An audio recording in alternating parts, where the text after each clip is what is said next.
Yep. Here we are. Another episode, another day, another dollar. How you guys feeling today? Hey man, it's the playoffs, yo. It's the playoffs. Big Ox is in the house. What up, Big Ox? What's good? What's up, in the house. I see it. What's going on? It's the playoffs. We at the Final Four. These the best teams in the game right now. Lowe said something a couple days ago where the best teams don't always win. I think he said something to that effect, where the best teams, you don't always play the best teams. And I've always felt like pro basketball, pro baseball, and pro hockey have the only undisputed heavyweight champions, because anybody can beat anybody one time. If I beat you 4 times in a week, I'm better than you, no matter what. Whether it's in the first round, now you can come up with a bunch of different scenarios. Well, there's injuries, and that's part of the game. That's always part of the game. But with all of that being said, all I have to say about this whole scenario, when we're talking about the playoffs, Mars, there's a song back in the days when I was in college. It was a group called Black Sheep. And in the beginning of the song, the theme goes, "Here they come, yo. Here they come. Here they come, yo." And that's all I'm thinking about when I think about this Boston Celtic team. Here they come, yo. Here they come. And this Miami Heat team plays hard, but it seems to me watching these games that what Boston has done is recognize that, yo, we better than y'all. Y'all just playing harder than us. That's it. Right. I can get into a bunch of X's and O's and break down the game and how much Robert Williams diving to the rim, how much that affects Miami's defense, because they don't really have any bigs like that. I could get into all of that stuff. Ultimately, it looks to me, Mars, like this team is looking at Miami going, we better than you dudes. Y'all just playing harder than us. Chilltown, you just found that out. That's what it looked like just now. That's what it looked like. They was a better team than just. We better than you do. Y'all just playing harder than us. I don't know what they was on. Yo, if me and Hussein both, if we race and we doing 100 meters and he says, okay, but go to the 65 meter, yo, I'm a beat him. You know what I'm saying? So the Celtics may be better, but it's too late for all that. It's too late for that. So? They're not. I know so. They're not running on 4 straight, Ron. Hey, chill. What'd you say you was hearing? Here they come, yo. Because I'm hearing something else. Y'all know Jason? All I'm hearing is kill.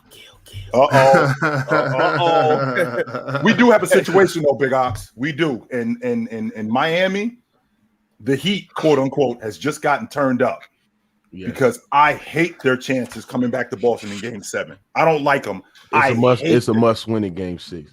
Hate their chances coming back to Boston for Game 7. I don't like them. There's no way that if they come back to Boston for Game 7, I hate them. But I will pose a question to the panel here, because I got a question about poetic justice. What if we get a Game 7, and not only do we get a Game 7, what if we get Jason Tatum cracking a long ball to win the game and he misses and Miami wins? I mean, they got close, man. They got close. It was close enough. I think if Boston wins Game 6, like on the road, right, which I think Game 6 is going to be much closer, in my opinion. But I just think that Boston have enough to close it out in the fourth quarter or maybe overtime. But I think if they win that game and go into the Game 7, bro, I think Boston will win that Game 7, and Jimmy Butler and Jason Tatum and Jaylen Brown will have a virtuoso game. Both of them guys will be showing up. So, bro, everybody was willing to write the Boston Celtics obituary, bro. They said it was done for the Boston Celtics. Well, why wouldn't we think that, Mook? They was down 3-0 and they got. I understand. It is done. They got smoked in Game 3. Yeah, they got smoked in Game 3. But I'm saying that I knew that the Boston Celtics, when they're at their best, when they're competing at their best, they are a better team, top to bottom, when we comparing that to the Miami Heat. And I know that in Games 1, Games 2, and Games 3, right, Boston didn't play their best because they was turn over the ball, missed 3-point jump shots, getting killed in transition. When they adjusted and when they cleaned off the simple mistakes they were doing, bro, they're a better team. I mean, they blew them out in Game 4. They blew them up in Game 5 yesterday, bro. I mean, bro, when Boston's at their best and they're shooting that long ball pretty well, right, bro? I just don't see any team beating this team, bro. Mook, let me ask you a question real quick, Mook. You just said that you're not sure. You think it's going to be closer. What evidence in the last 2 games suggests that they're not coming down to Miami and smoking them again? That's a good question. That's a good question. I'm just asking. Because game 4, I think obviously Jimmy Butler can play better than what he can. I think Jimmy Butler can be more aggressive, right? I think Jimmy Butler, just individual, just his ability to actually score and defend will be much higher than it was in game 6, because now you see what Jimmy Butler said in the post game. He said that, the Heat are guaranteed to win game 6. So you're going to have to show up. And I believe that Jimmy Butler will show up in game 6. I also think that the role players will shoot the long ball pretty well. I think Miami Heat they did shot 39% last game, but I think the role players will play much better. I think you'll get better production out of Matt Strus. I think you'll get better production out of Kyle Lowry and other guys as well. So I think they will step up more, and I think the game will be close. I think both teams will go on runs, and I also think that the Boston Celtics enough with Jason Tatum and Jaylen Brown, and Derek White as well will be hitting some big shots in the fourth quarter, and I think that the game will be close in the game 6, but I think Boston will eventually pull it out, man. And then in game 7, I think both Jason Tatum and Jaylen Brown will have all virtuoso performances, and I think the Boston Celtics will easily win that game 7 to go on to the NBA Finals. Is this just new talk, Mookie? Is this new talk after yesterday, or did you have faith in the Celtics after game 3? Well, remember, it doesn't matter. It doesn't matter because you know what I'm saying. I know anything is possible, right? And I think that Boston haven't played their best brand of basketball in these first 3 games. I know that. I know when Boston moves the ball, they easily one of the best skip pass teams in NBA. They're actually from like game 4 and game 5, their ability to actually get to the paint and actually skip it over and manipulate the defense well and just move the ball pretty well. I just think that generates open, high quality looks. Like if you look at the game last night, they shredded the Miami Heat zone defense, shredded that into pieces, bro. Real talk, they generate every quality look, and they were just very, very quicker in their decision making. And when you're very, very quicker in your decision making and attack the middle of the zone and move the ball pretty well, that puts the defense in a lot of rotational issues. And I think Boston did a great job in capitalizing with their hot 3-point shooting. They made some tough shots as well. But like I said, man, I know after game 3, Boston can play their best brand of basketball. And then after game 4, actually, really, I'm like, dang, if they can play like this, the team can't beat them, bro. They can't beat them. And they might be the first team to come back from 3-0. I got another question, and it's for everybody, especially you, Tiki. I got a question for all y'all. So let's say that Boston does do this, which they're not. But we can talk. We can talk hypothetically. Bob, you're worried a little bit though. He is, y'all. Why would I? He worried. I mean, the Heat might be both for like. The Heat might be worried. I know Jimmy Butler ain't worried. I mean, I have no reason to be worried. You know what I'm saying? This don't got no effect on me. But I know for sure it's not going to happen. Bro, come Jimmy on. Why would as good as he slept a few nights ago? Why would you be worried about a team coming down 0-3, Ron? Come on, y'all. Because Stop they're this nonsense. better. I'm gonna tell you like I told my little brother. Look. Hey, you guys, my brother works a graveyard shift. I gotta pick him up early in the morning before I come on the panel. I be tired as hell, so I'll be grumpy. And he be asking me all type of questions. Or how did this go? Why did Ticket say this? Oh, well, Chill said this. All right. So he asked me. He's like, "Yo, why were you the only one to pick the Heat not getting swept or not sweeping the Celtics?" And I said, because when you match these 2 teams up, besides Mars, I'm sorry, Mars, it was me and you. I said, because when you match these 2 teams up, anytime they step on the floor, I'm thinking Boston's going to win because not only are they the more talented team, they're the deeper team. Not only are they the more deeper team, they got more star power, just everything, all around the board, except for coaching. So every time they step on the floor, I expect Boston to beat them, whether it's game 4, game 5, game 6, or game 7. I think Boston has the better chances of winning each and every game. Now, obviously, if it's a 3-0 series, and if I'm betting on Miami to win 1 before Boston wins 4, okay, that makes sense. But in terms of a sweep, no, I didn't see that happening. And I even with game 7 or game 6, I'm expecting Boston to win because they're the better team.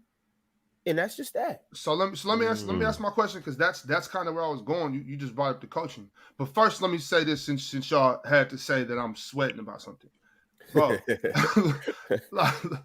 Bro, that's easy. That's easy for you and Mars to say. And Ryan, you didn't say that because of whatever you just told your little brother.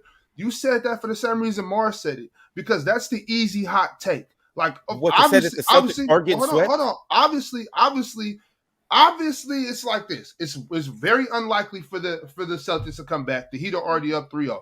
So for you and Mars to come up here and say, no, the Celtics can pull it off, that's just y'all. I didn't say that. For the record, well, I got the Heat in 7. The Heat in 7. Okay, so look. Heat in 7 is unlikely. Heat in 6 is what's gonna happen. Hey, well, that's the hot take. But look, it's easy for y'all to come and be like, oh, well, they'll come back. Like, yeah, that's a super hot take. Because if it happens, y'all could be like, see. But y'all wasted a good hot take right there. Y'all should have saved that one. I said they won't get swept. That's what I got you. I got you. But let me ask you this. Wait, Ticket. I got a question for you, Ticket. This is specifically I wanted to ask you. So if Boston pulls off this miracle. Mm-hmm. Are you gonna? Is this like? Are y'all gonna pull that where? Oh, it was Jason Tatum and them guys. They pulled it off. Y'all not gonna give Joe Mazzulla no love. Y'all not gonna be like maybe I spoke too quick about Joe Mazzulla. Or y'all not gonna give that man any love? Nah, because he's going home next game. Jimmy's trolling. Let me say this: Jimmy's trolling. And the bottom line is this: the Boston Celtics didn't go for it. I mean, the Miami Heat didn't go for it last night.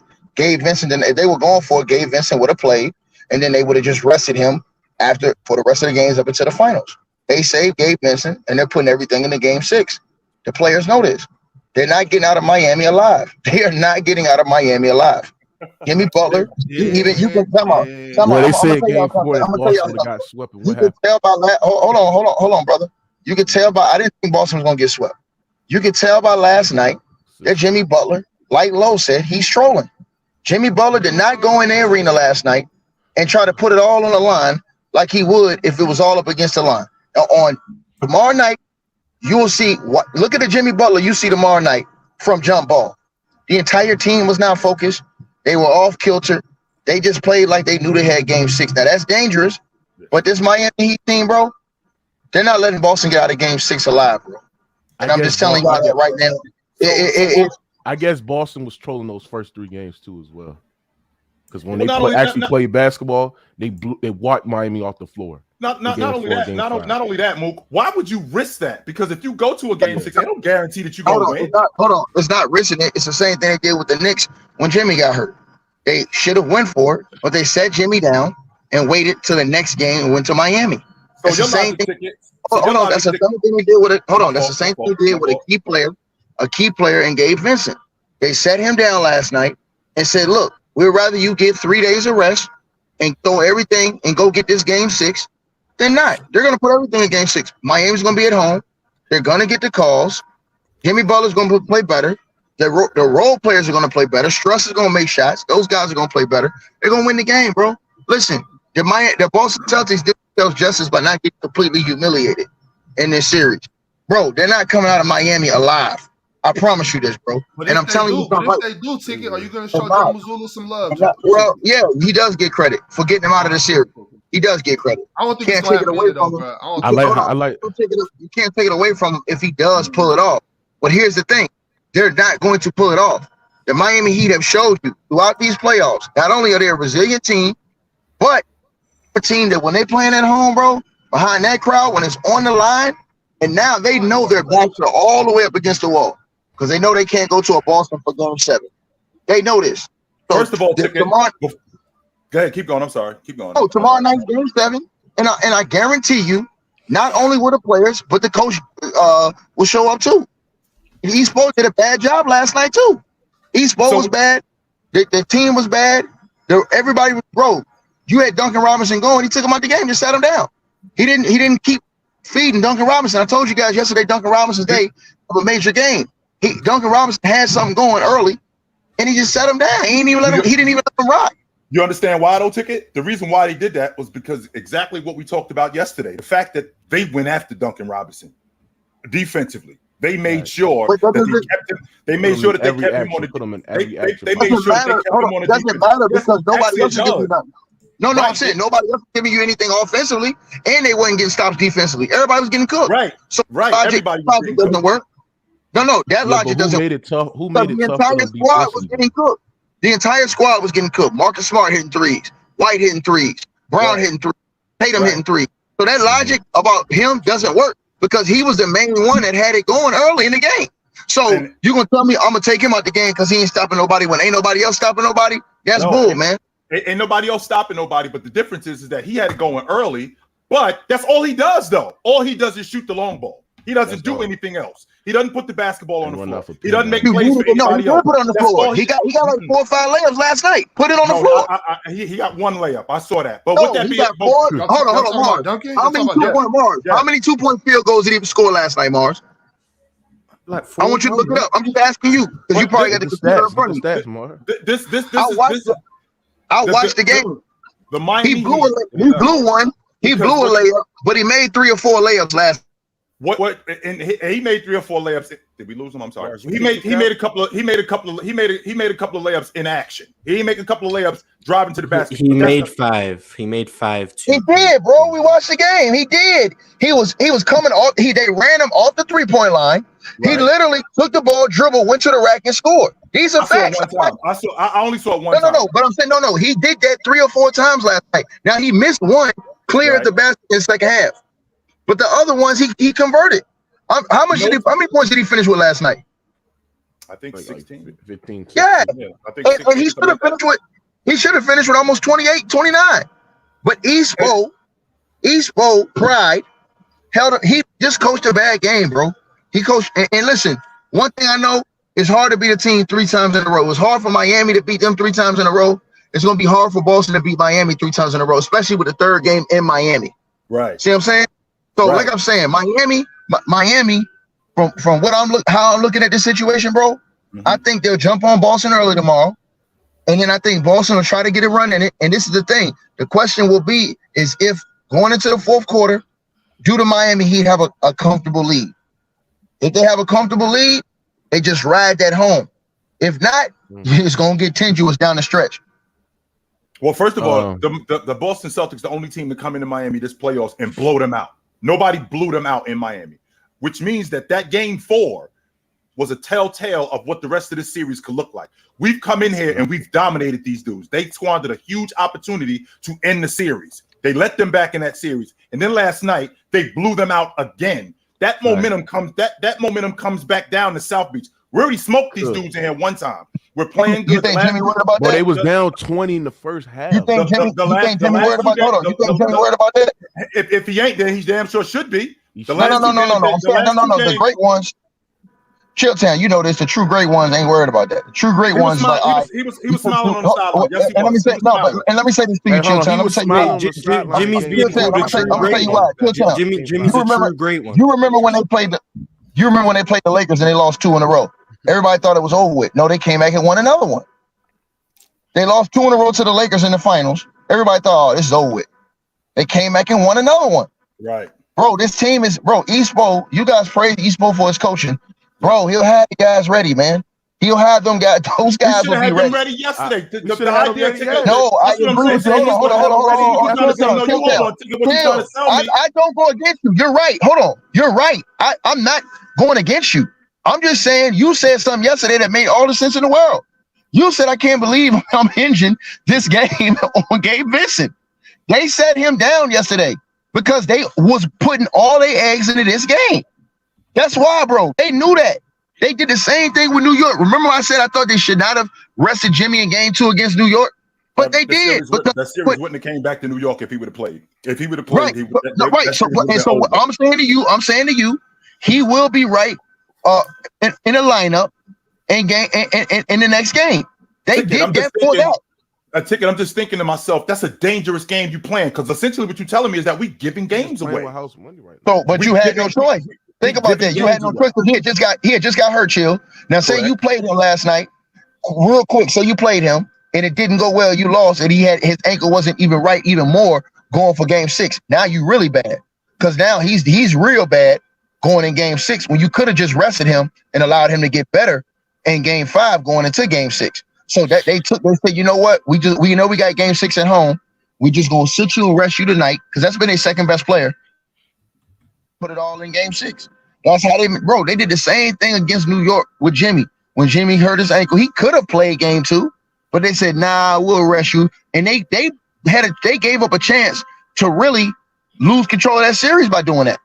You know what I'm saying? Right. They don't know how they could have backfired, but Miami does their strange things. And like I said, man, I believe that Espo was too good of a coach to lose to a cockeyed nigga 3 times in a row. And it's crazy that you say that too, Ticket, because I wasn't paying attention to him. He ain't cockeyed, Joe. I was looking at his eyes. I'm like, wait a minute, is this dude cockeyed? He don't need his eyes. Hold on. Was he looking at his eyes and stuff? That's when you look at him, when you look at him, was he looking right back at you, or was he looking at you and Mars at the same time? Those two eyes, they look straight, yo. That one eye that you looking at, it don't look crooked, Ticket. It look like it's good, Joe. All right, so I'm gonna go ahead. I'm gonna dive into some of these super chats, and we're gonna continue to talk about this game. It's a lot of factors in it. And my thing about this whole game 6, I'm gonna keep it a buck. It's close to call. You got Miami at home. Obviously, they got Spo. They're coming off two losses, so you expect them to come out firing on all cylinders and ready to hoop. I don't like that smirk on Mark's face, though. I don't like it. I do not like that smirk on Mars' face because it looked like it looked like he right. I just don't like that smirk on his face. I'm chilling. I remember everyone in the chat calling me crazy. Ron put the poll, how many games will Miami win? Everyone got angry because 0 wasn't an option. And then everyone was like, oh, they're gonna get swept. And I was here saying Boston in 7.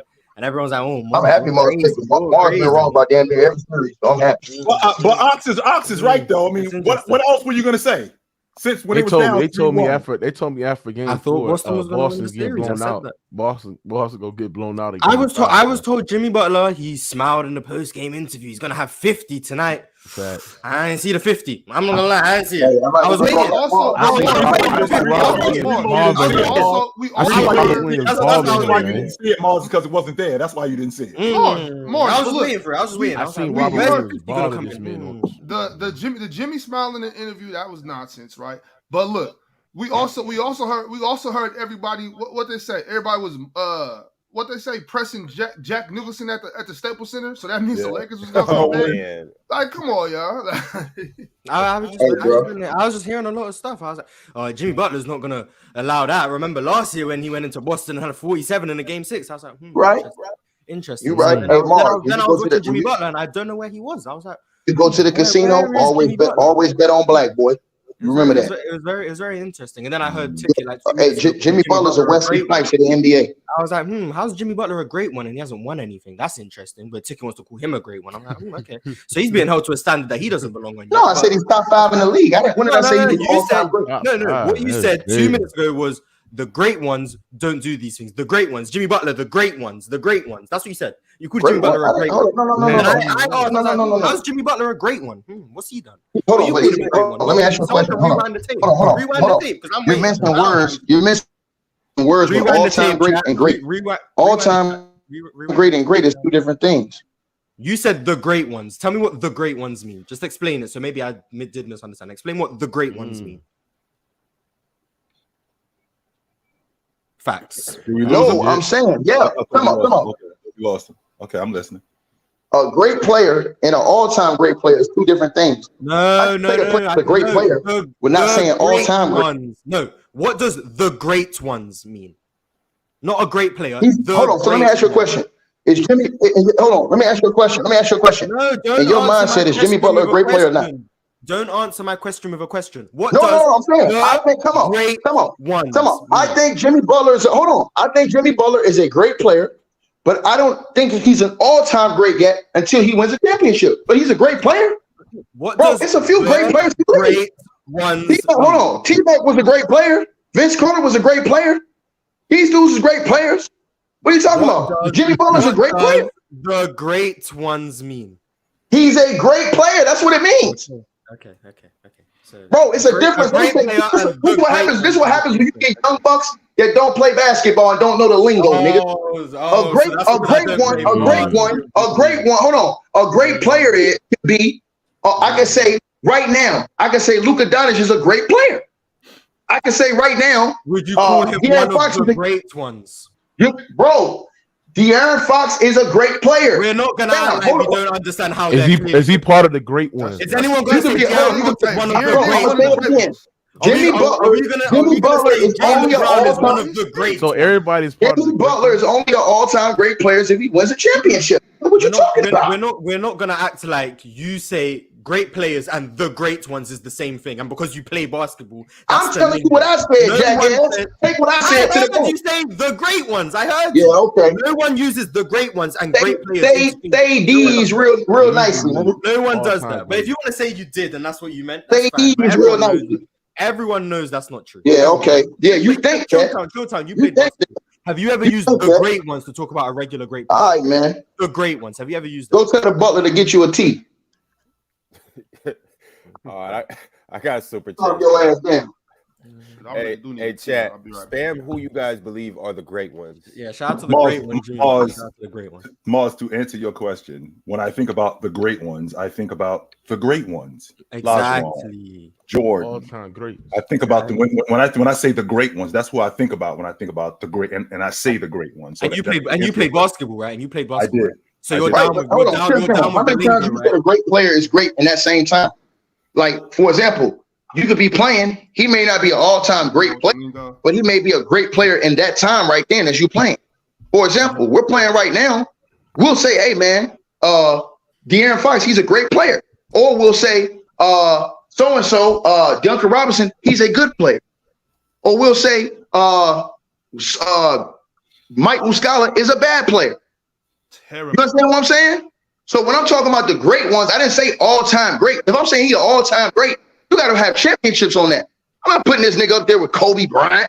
I'm not putting him up there with LeBron. I'm not putting him up there with D Wade yet, unless he wins the chip. That's what I told you, nigga. If he win the chip, then that puts him in that stratosphere with D Wade and those guys, in my opinion.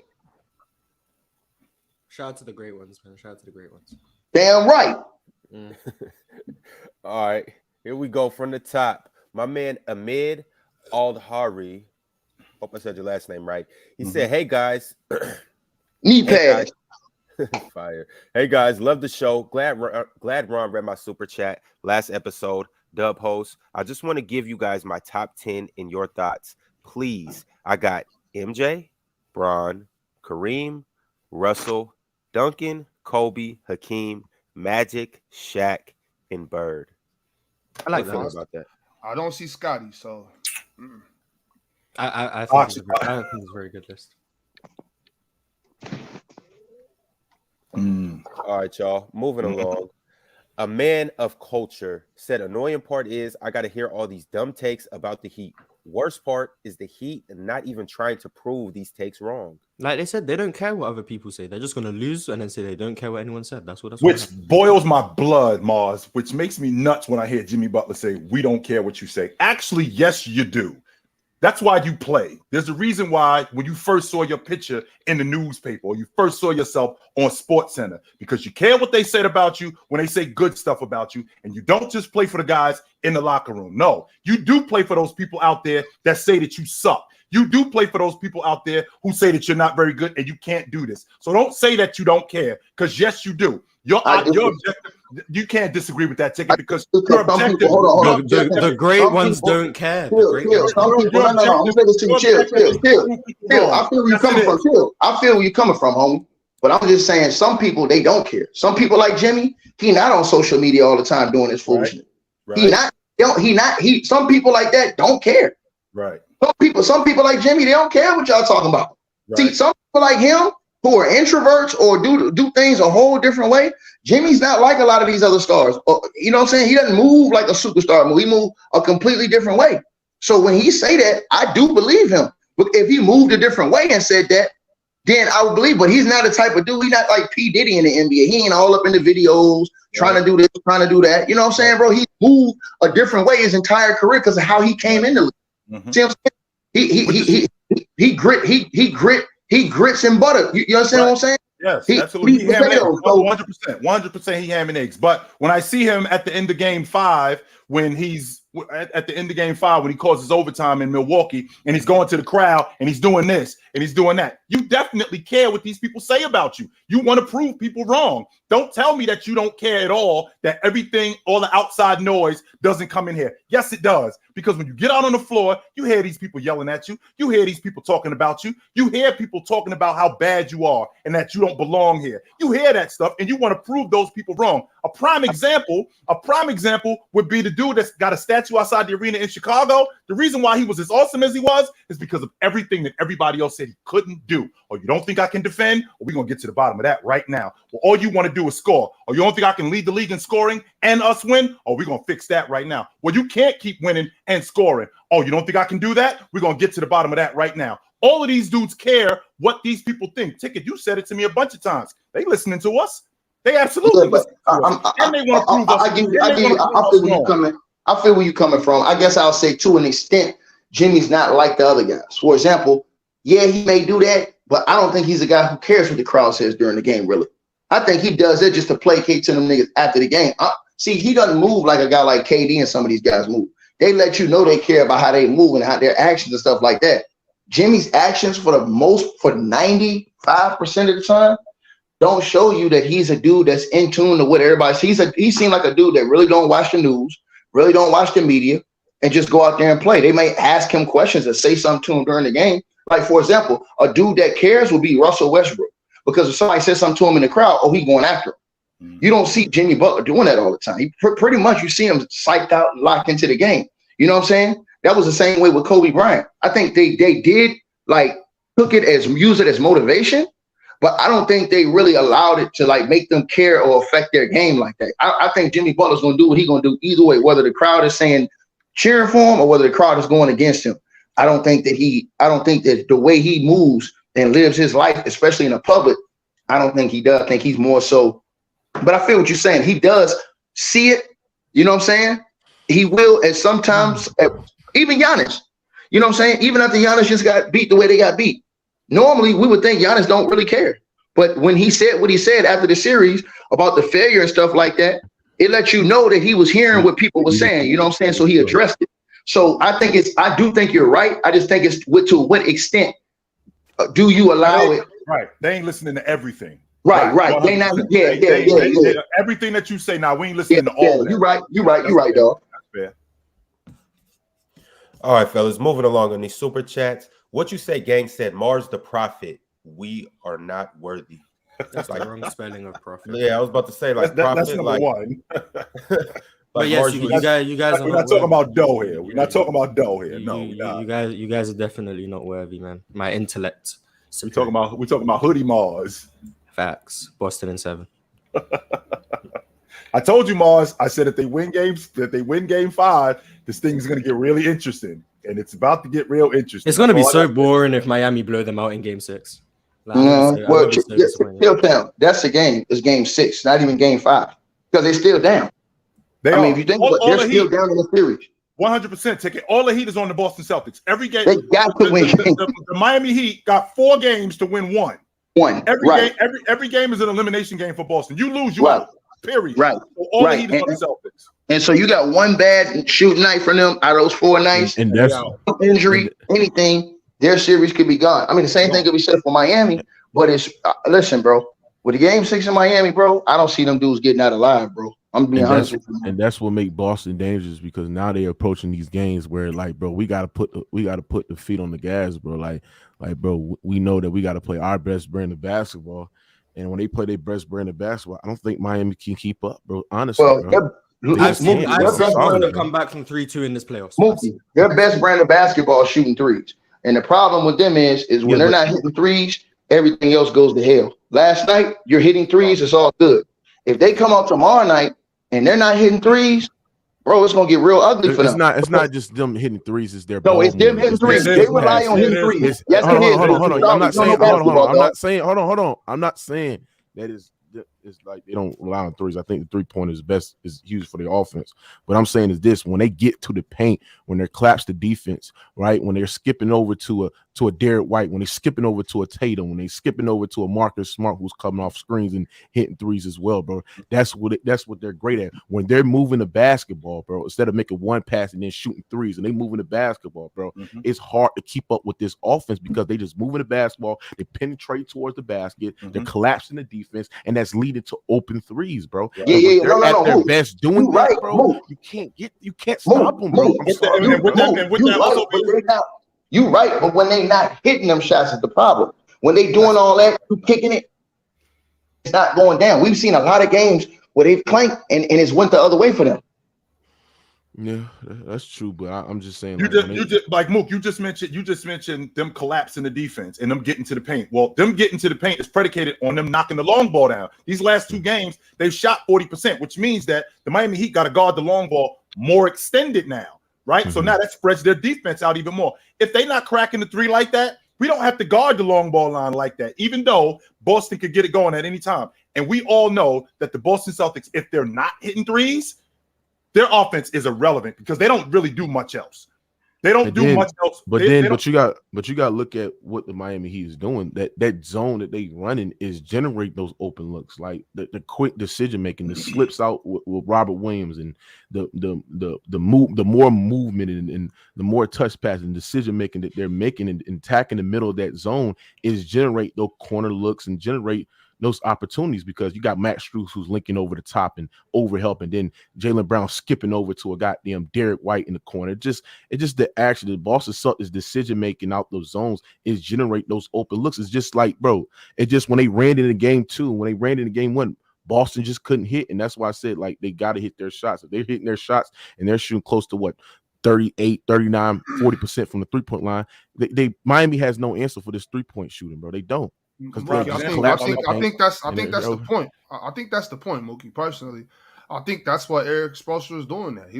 He knows there's no way that these guys are just going to shoot like this all these games to come back. I think he's fine with them relying on that 3 ball. Why is it not true, Mookie? They're the best 3-point shooting team all year. Okay, so how did they go down 0-3? How did they go down 0-3? Because Miami were making their threes. Okay, yeah. So look, if they were good enough to do that for the first 3 games, I'm pretty sure that Eric Spoelstra is fine gambling that 25% of the time that they can do it. Yes, Mars, that's all it is. Okay, so you're saying one of the 4 games. One of the 4 games. One of the 4 games. I see. That's it. Like I'm fine with that bet, bro. I'm fine betting. Like we saw it with Philly. We saw with Philly. Mm-hmm. Like Boston goes to sleep. They're not gonna how they gonna stay woke for 4 games? Right. Well, I'm glad you brought that up, Bob. Because if you go home, if you fall asleep, one of those games is a bit more on the line. Right. Well, not only that, but you just mentioned that one of these 4 games. Well, how about 7 games? How about they already had 2 of those already? So maybe they already had one. Have they won 3 in a row in any series? The Boston Celtics? Yeah. Yes. I think it's Atlanta. Probably, but no, they didn't. Atlanta went 6 games. They couldn't have won 3 in a row. They won the first 2. Atlanta won game 3. They won game 3. Okay, the Celtics won game. The Celtics won game 4. I think was it 5 games? Yeah, 5 games that they beat them. I think was it 5 or 6? It was 6. I think it was 6. Boston won the first 2. Atlanta won game 3. Boston won game 4 to go up 3-1, and then Atlanta won game 5 to push it to 6. And then they went back home. Trae Young hit that 3. Mars, right? Trae Young hit that 3 to send it to game 6, and then they lost game 6. So they haven't won 3 games in a row. They haven't won 3 games, and that's the thing. Y'all got to understand, Boston gets hot and cold, bro. I'm trying to tell y'all this. If Boston, and that's why I told Chilltown the other day when we was talking about should they make moves after this season. I think I was talking to Chill and maybe Mars when I said this. They should go get a big, bro. Because and try Jaylen Brown, because I think you got to be able to play 2 different ways to win. They can only play one way and win. Boston can only play one way and win. Drive and kick, because they really don't have no post presence. They really don't. And this is the one thing I really don't like about Tatum and Brown. They don't slow the game down and play inside the post. Neither one of them. Too much. Like and that's the part I don't like about them, bro. It's all jump shot. They can cook you because they get hot, and this is the problem. When you run into teams that can do what you do and do other things, like the Denver Nuggets, You're going to get your ass crushed because Denver can play two ways. Denver can shoot it from the outside, and they can play inside with Big Yo. But they got hold on. That's why they got beat. Hold on. But that's why they got beat in the finals last year too. They got beat by a team they outdid what they could do, which is shoot the three ball. So when you think about this, hold on, but Mookie, when you think about this, what have Miami been doing?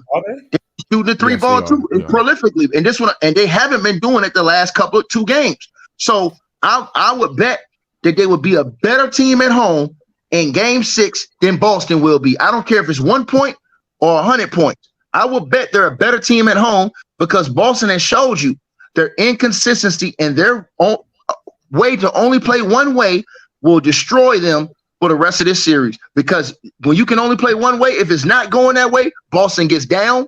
They make bad turnovers. They make bad reads. They allow teams to get in transition. Then their transition defense is bad.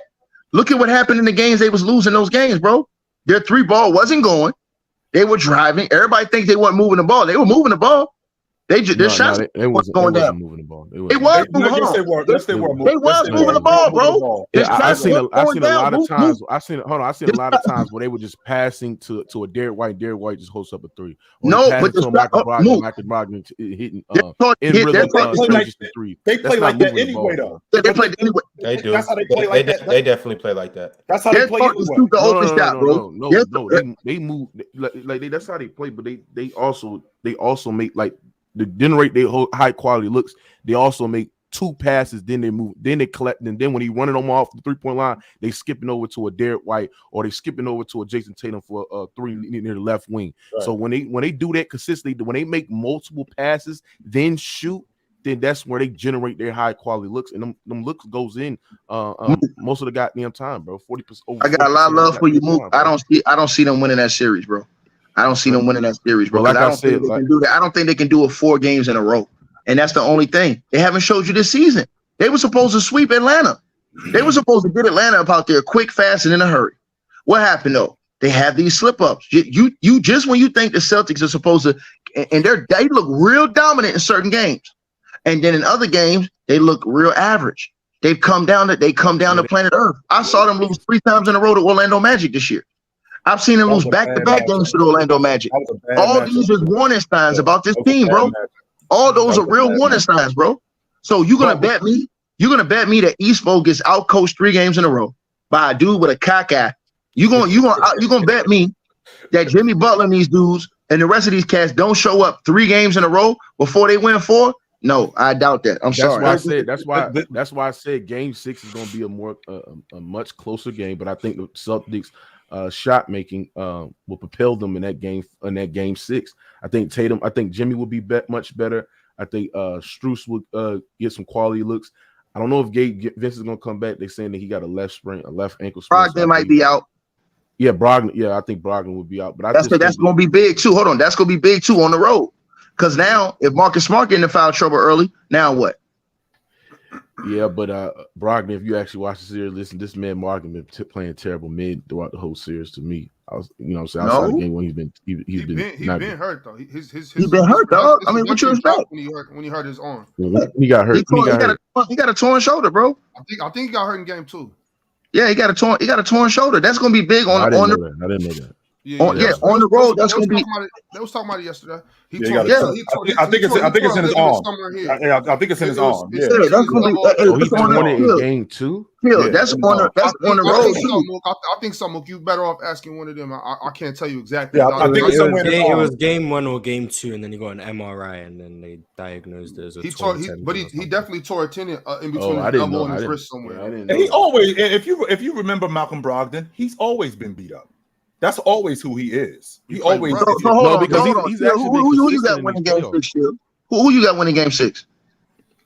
Chill. Take. Hey, Bob. I'm taking my fan hat off.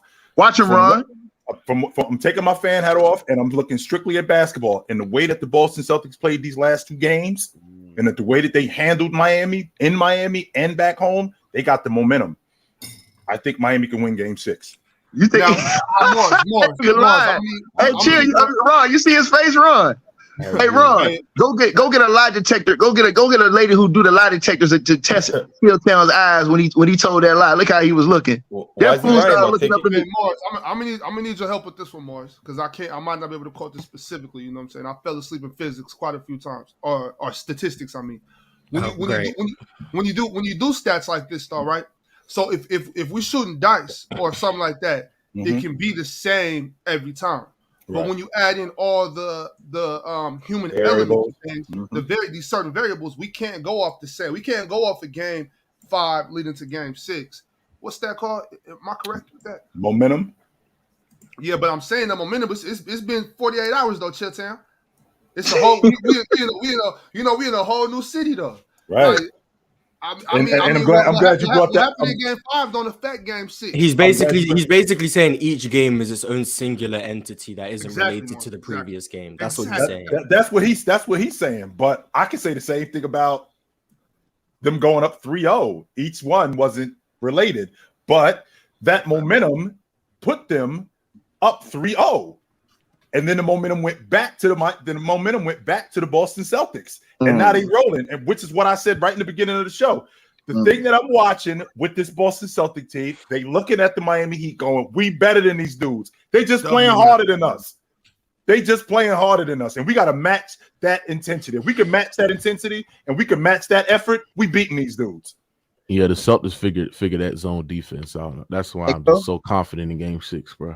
Thanks, Tomo. You got the Celtics. Hey, Mookie, you want to put something on it?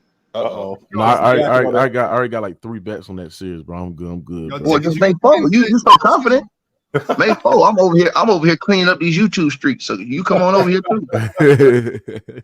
Come on over here, put your money where your mouth is, dog. I'll clean these YouTube streets up. You feel what I'm saying? Yeah. Hey, you know what? If that series goes 7 games, we might bet some on Game 7. No. We bet in Game 7, bro. You said they're gonna win games. You see, you and other guys like y'all want dummy bets, man. Bet this game 6 because y'all the ones saying. I like the high percentage bets. You know what I'm saying? Because I know damn well they go to goddamn Boston. Y'all say, look, and that's the thing. That's the thing about you and Mars say this. Y'all ain't willing to bet y'all money on the stuff y'all saying right now. Oh, that's the problem. I'm not betting. No. I'm saying no. I'm not saying that, Mark. What I'm saying is this: you just gave that take. Chill just gave that take. Like you've been saying Boston in 7, which means they got to win Game 6. But y'all ain't willing to bet y'all money that Boston gonna win Game 6. Y'all not willing to do that. I'm willing to bet my money Miami win Game 6. Hold on. I'll be happy for you if you win some money. It just won't be from me. Before this series, bro, I had 3 bets, bro. 3 bets that the Celtics would beat the Miami Heat, bro. Because I thought the Celtics was just overwhelmingly just better team than the Miami Heat, bro. When they was down 3-0, bro, I was already cash apping the niggas down no money. Now I'm telling them niggas to return my goddamn money. I need my dough back. I need my dough back. Hold on, I might have jumped the gun on paying you. Hold on, yo. I might have jumped the gun on paying you. Look, dudes like Jimmy that's running around here looking like Wesley Snipes in his prime. Dudes like him that's looking like they just came up out of a gutter somewhere. I don't bet against dudes like that, man. Because a dude like Jimmy, man, he'd come get you at any given time, bro. He just pop up. He might pop up beside Chilltown right now at his crib. We like tap him on the shoulder. So dudes like Jimmy, man, like I said, bro, I don't know, man. That dude, man, something different about him, bro. Something different about everybody's predictions, though. So Chill, we got yours. Mookie, we got yours. Ticket. Right now. Happen tonight. But in what fashion are you predicting? Hold on, tonight or tomorrow night? Tomorrow. My bad. Oh, okay. Yeah, you know what's gonna happen. I tell you, ain't get out of Miami alive, Ron. I want to put my money on that. These dudes don't want to bet their money on this. And the same thing that can be said. And that's why Charles Barkley won a lot of money. Just like he said after Game 4, he said, man, I can't get to the sport book. I can't get to the sport book quick enough. I can't get the underdog quick enough to make that bet.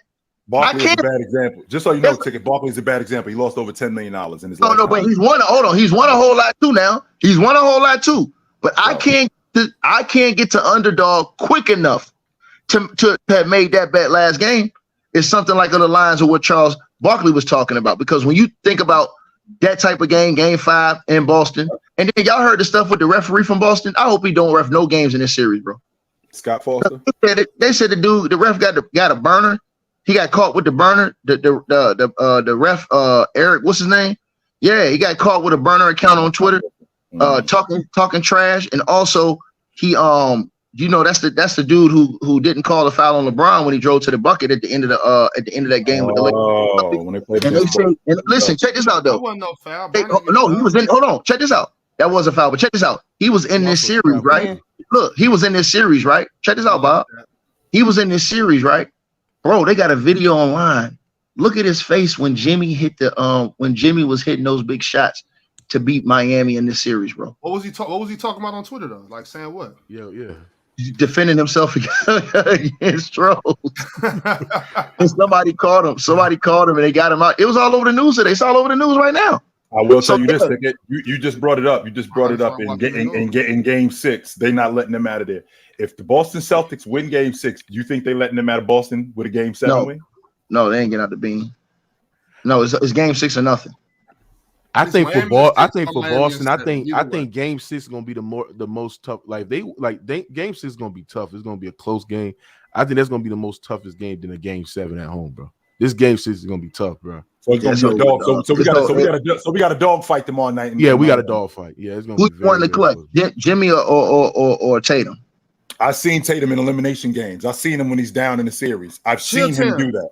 Y'all said it. Y'all said it today, and then people said it in the chat. And I think y'all really believe this. Y'all talking about all the pressures on Miami. How did I make it? How did I even? No, I didn't say that. I didn't say that. I did not say that. That might have been Ron saying that. Ron might have said that. Maybe that wasn't you, Chatan. My bad. I just know I heard it up here and I seen it in the chat. I said, hold on, Ron. You was on the Celtics train, nigga. I said all the heat is on the Boston Celtics. The Miami Heat got 4 games to win 1. Boston loses, they out. So hold on. Y'all telling me, hold on.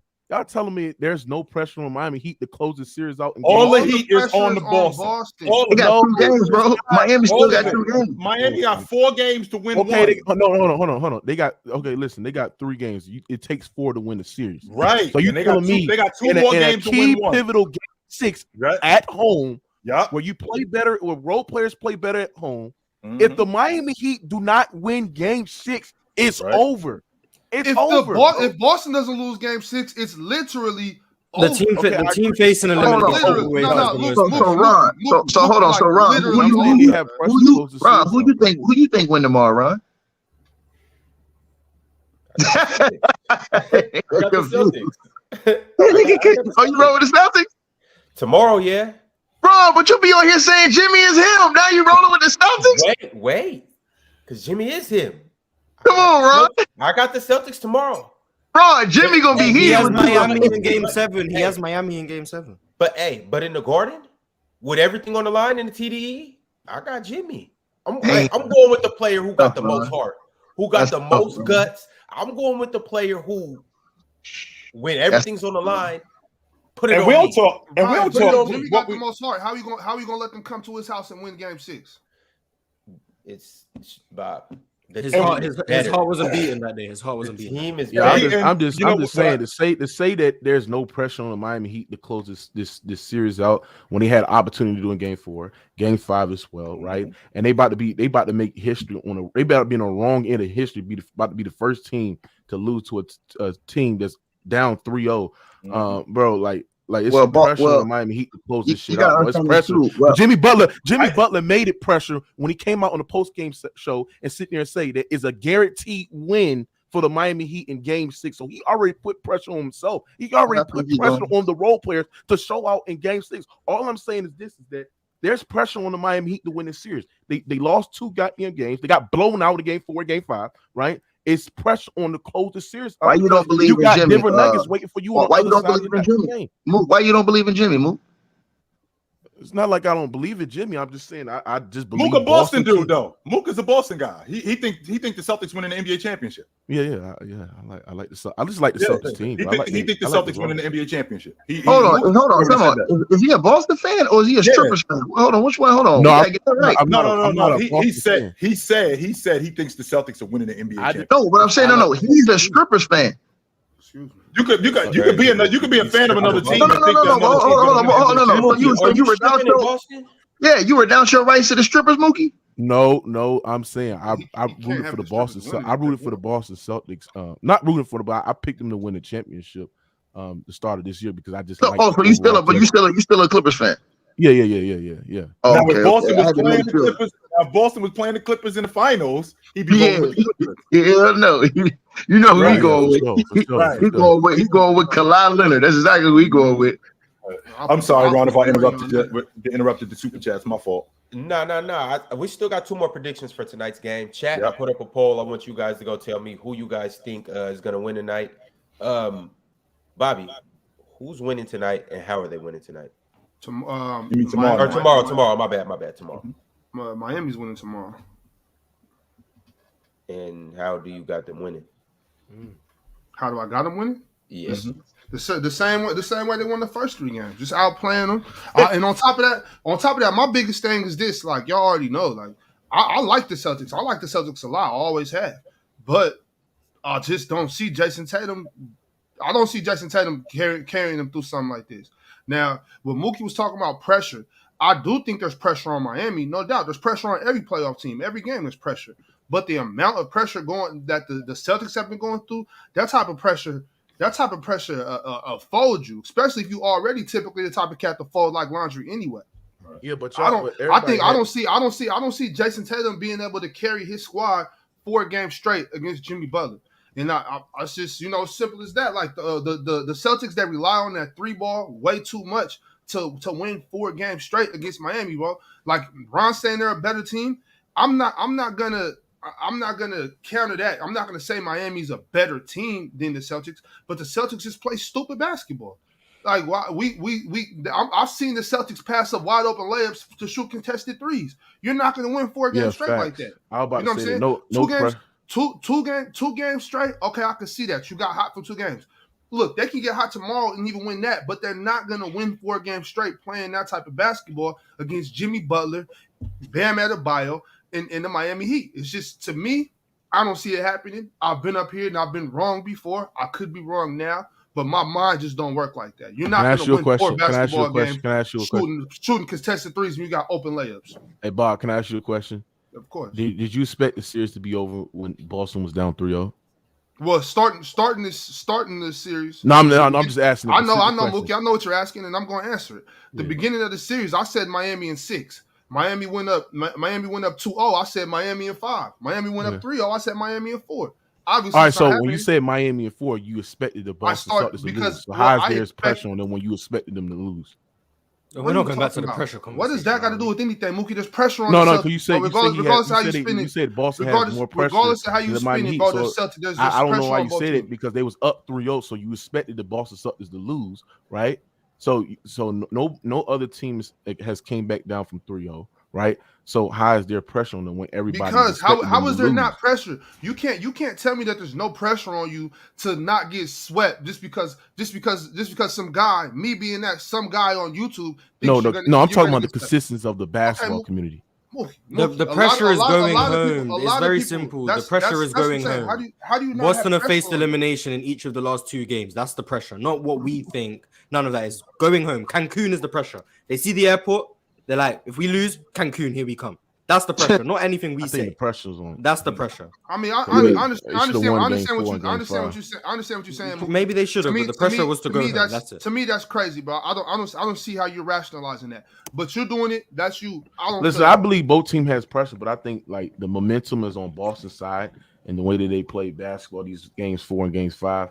I think it's a lot of pressure on the Miami Heat to actually close this out at home. You telling me Jason Tatum got when they were playing Philly, Jason Tatum told Ali LaForce, I think he was talking to Ali, said, Ali, with all, humbly, with all due respect, I'm one of the best players in the NBA. He thinks he's one of the best players in the NBA. No, not in the NBA, in the world. In the world. I gotta look at this. He's one of the great ones. Real quick, Ticket, I got to ask Mookie this question. So he believes that he's one of the best players in the world, which he is one of the best players in the world. I don't think we can even contradict that at all. He's one of the best players in the world for sure. So you're telling me that one of the best players in the world doesn't feel pressure losing to an 8 seed in the Eastern Conference Finals? Is that what you're trying to tell me, Mookie? You're telling me that he's fine losing to the 8th seed in being the Miami Heat just because they went down 0-3? Listen. I said that. Listen, it's pressure on both sides, right? But I think it's more pressure for. I was trying to get away from this, so I need you. I know that's why I said it's both pressure on both sides. So let's move on. Well, hold on. I want to add just one piece in, and I want to say this: it's been more pressure on the Celtics since they got down 3-0, and here's the reason. Because they were supposed to win this series. They have big aspirations. They have the biggest aspirations, being that they were in the NBA Finals last year. So for them to lose this series after they were picked heavily to win this series, and then the way that they got down in the series, yeah, they fought back. But if they were to lose this series in 6 games, it would be very, very bad for them because of the repercussions as well when the season's over with. So they do have the most pressure because literally their team is riding on this. You're probably going to lose Malcolm Brogdon. You're probably going to lose Jaylen Brown. You're probably going to lose a number of other pieces on that team. If you don't lose the coach, you'll probably have a whole different coaching staff next year. It'll be a lot of changes in Boston. So no, but yeah, that's true. Like they have pressure to win the championship. But I'm saying for the Miami Heat standpoint, the fact that they're up 3-0, the fact they had an opportunity of closing out a game 4 and game 5, and they're going back home. So that means the role players is going to be playing better. And that means that it make their chances even more better because they at home. There's pressure to close it out in game 6 because if they don't do that, let me ask you this last question. Let me ask you this last question. Do they, when they go on the road, and pick your head up, Mars, before I slap it up. Hey, when they go on the road, let me ask y'all a question, right? Do you think they'll lack confidence on the road in game 7? That's the question. Do you think if they lose game 6 at home, yes. They'll lack confidence on the road in game 7? Not Jimmy, because I see where you're going with this ticket. Because Jimmy, like you just said, Jimmy is very much like Wesley Snipes. He walking in anywhere and everywhere, and he with the drama. However, if they have to go into Boston in game 7, it's going to be some dudes in that locker room that ain't sure that they want to be there. That's not sure that they really want to be there. And it's going to be Jimmy who's going to have to. It's going to be Jimmy if they end up in the game 7. It's going to be Buckets who's got to prove to them dudes that just roll with me because we can get this done. Now, if they lose game 6, Mookie, all right, I'm feeling you. If they lose game 6 and they got to go to Boston in game 7, I think it's going to be some dudes under there sweating before they get to. He do have a couple guys. Think about what's going to be in the back of their mind. Damn, we about to be the first team to blow a 3-0 lead. Hey, Mook, don't think that's not Mook. Do not think for 1 second. These dudes is pros, but don't think for 1 second that ain't on their mind. They've had dudes that have been in game 7s in that series too. Kyle's been in the game 7. Kevin Love's been in game, and then one of the biggest game 7s in NBA history. So they do have some guys that have been in game 7 that got experience. I can't take, and he's supposed been in game 7s before. So they do have guys and players who have been in games. I do worry about the younger guys though. Duncan not Duncan, with the other guys. The Gabe and what you call it. Yeah, I do worry about you think those guys are worried? I think they personally. I'm looking at them like shit. What I got to be worried about? I came from nothing. Don't nobody expect me to be here. If I'm feeling like how I would think I would feel in a situation like that. Obviously, I've never been in that situation, but if I'm them, I'll be like, bro, we here to ball. Like, what I got to worry about? Yo, at this moment in time, I do want to tell everybody that's watching the video, everybody, if you haven't liked, can y'all do us a favor and hit that like button? We would greatly appreciate it. If you haven't subscribed yet, go ahead, click that button, subscribe to the channel. We're almost at 100,000. Tell your friends, tell your friends, tell your cousins, aunties, uncles, tell your mama too. Tell your mama to subscribe. For real. Hey, we need every subscription we could get. I wish I did that every time I didn't like Mars take. I wish I just lean my head back and act like a jackass every time I didn't like what Mars said. Because it'd be a whole lot of me doing that. You understand what I'm saying? That's a disrespectful little punk right there. Need to pick his head up. And I say that shit on live. Straight up. Because that's unprofessional, dog. And that's bullshit. If you don't like the show, kick your ass on. Period. Everybody don't like no one would know if you leans back, your camera's not on. You can lean up. Don't tell me what to do. No. All right. Yo, come on. I think you need to get your belt, man. I might need to get it. Hey, Mook, I might need to get it, dog. All right, here we go. Back from the top. Alan R said it's official. Mars is an expert ball knower in Boston. What was that last super chat? I missed it. I looked like I had my name on it. I'm sorry. Oh yeah. That's a bit further down the pile. Okay, I'm sorry. Yeah. I'm sorry. Keep going. Buddy OG said, panel, what it do? I got a question for Chill. You made a broad statement saying Kobe does nothing better than LeBron. Seriously? Really think that? Well, when I think about Kobe Bryant's game, I might have over-exaggerated that he does nothing better than him, because there are some things that he does better than James. I just think James is an overall better player. I disagree. Yeah, Kobe definitely shoots better than LeBron. So that's one thing. Better shooter, better ball handler, better defender, better post player, better on-ball defender, better free throw shooter. He is a better free throw shooter. I'll give you that. 100%. Better off ball. Like, hey, Phil, let me ask you a question. He's definitely not a better off ball defender. No, Phil, I'm saying off ball offensive player. Phil, if you had to pick between those two to make a shot for the game, who would you pick? James. What? Over Kobe? Yes. Oh no. For a game winner? Okay, I ain't gonna say nothing else. God damn, man. I believe you, though. Mark Sinister said, how are we talking about Jimmy if he blows a 3-0 lead? I'm talking about him the same way, because I never put him in the stratosphere that other people did. So that is an epic choke, though, Morris. That is we can't. Yeah, it's one of the biggest. It's the biggest blown leads in history. I agree. No, I never put the comebacks on one player. I never put the loss on one player. So for me, it's like Miami blew a 3-0 lead, and I didn't put Jimmy on the pedestal to begin with. So I can't knock him off the pedestal. He was never. Well, when you say you didn't put him on the pedestal, what pedestal are we talking about, Mars? Because again, we're talking about the top 5 pedestal, the great one pedestal, the close to D Wade in Miami pedestal. Those pedestals, I never put him on. Right. So I had him as a borderline top 10 player. I still have him as a borderline top 10 player. Win or lose this series. Wouldn't that be if you got him as a borderline top 10 player? Because I do too. I got him at the bottom of the top 10. But with him having at the bottom of the top 10, wouldn't that be a star who we hold stars to that same caliber, and we hold stars to that same standard? So if a guy like Devin Booker blew a 3-0 lead in the Western Conference Championship, and he was leading that Phoenix team, if a guy like, I'm not going to say Kevin Durant, because I think Kevin Durant is a little bit higher, but if we had a guy, I don't know, would I put Jimmy Butler in the same category with Ja Morant? No, I wouldn't. But I would put him in the same category with a guy like Damian Lillard. So if Damian Lillard was in the Western Conference Championship and he blew a 3-0 lead, would I have the same energy for Damian Lillard that I have for Jimmy Butler? Yeah, I would. And that's fine. That's fine. As long as the energy stays the same. For me, I'm keeping the same energy by not blaming it all on one player. That's how I keep it. I'll put him in the same category as Jason Tatum. So yeah, he had pressure because he's been in 3 conference finals. He's been to an NBA finals. So at that point, once you take a team to an NBA finals and you've been to multiple conference finals, bro, once you level up like that, I mean, what else are we talking about? I mean, you have to be held to those same expectations. You don't just get a pass if you're Jimmy Butler if you don't get it done, dog. You got to be held to those same expectations that you have set for yourself. You know what I'm saying, bro?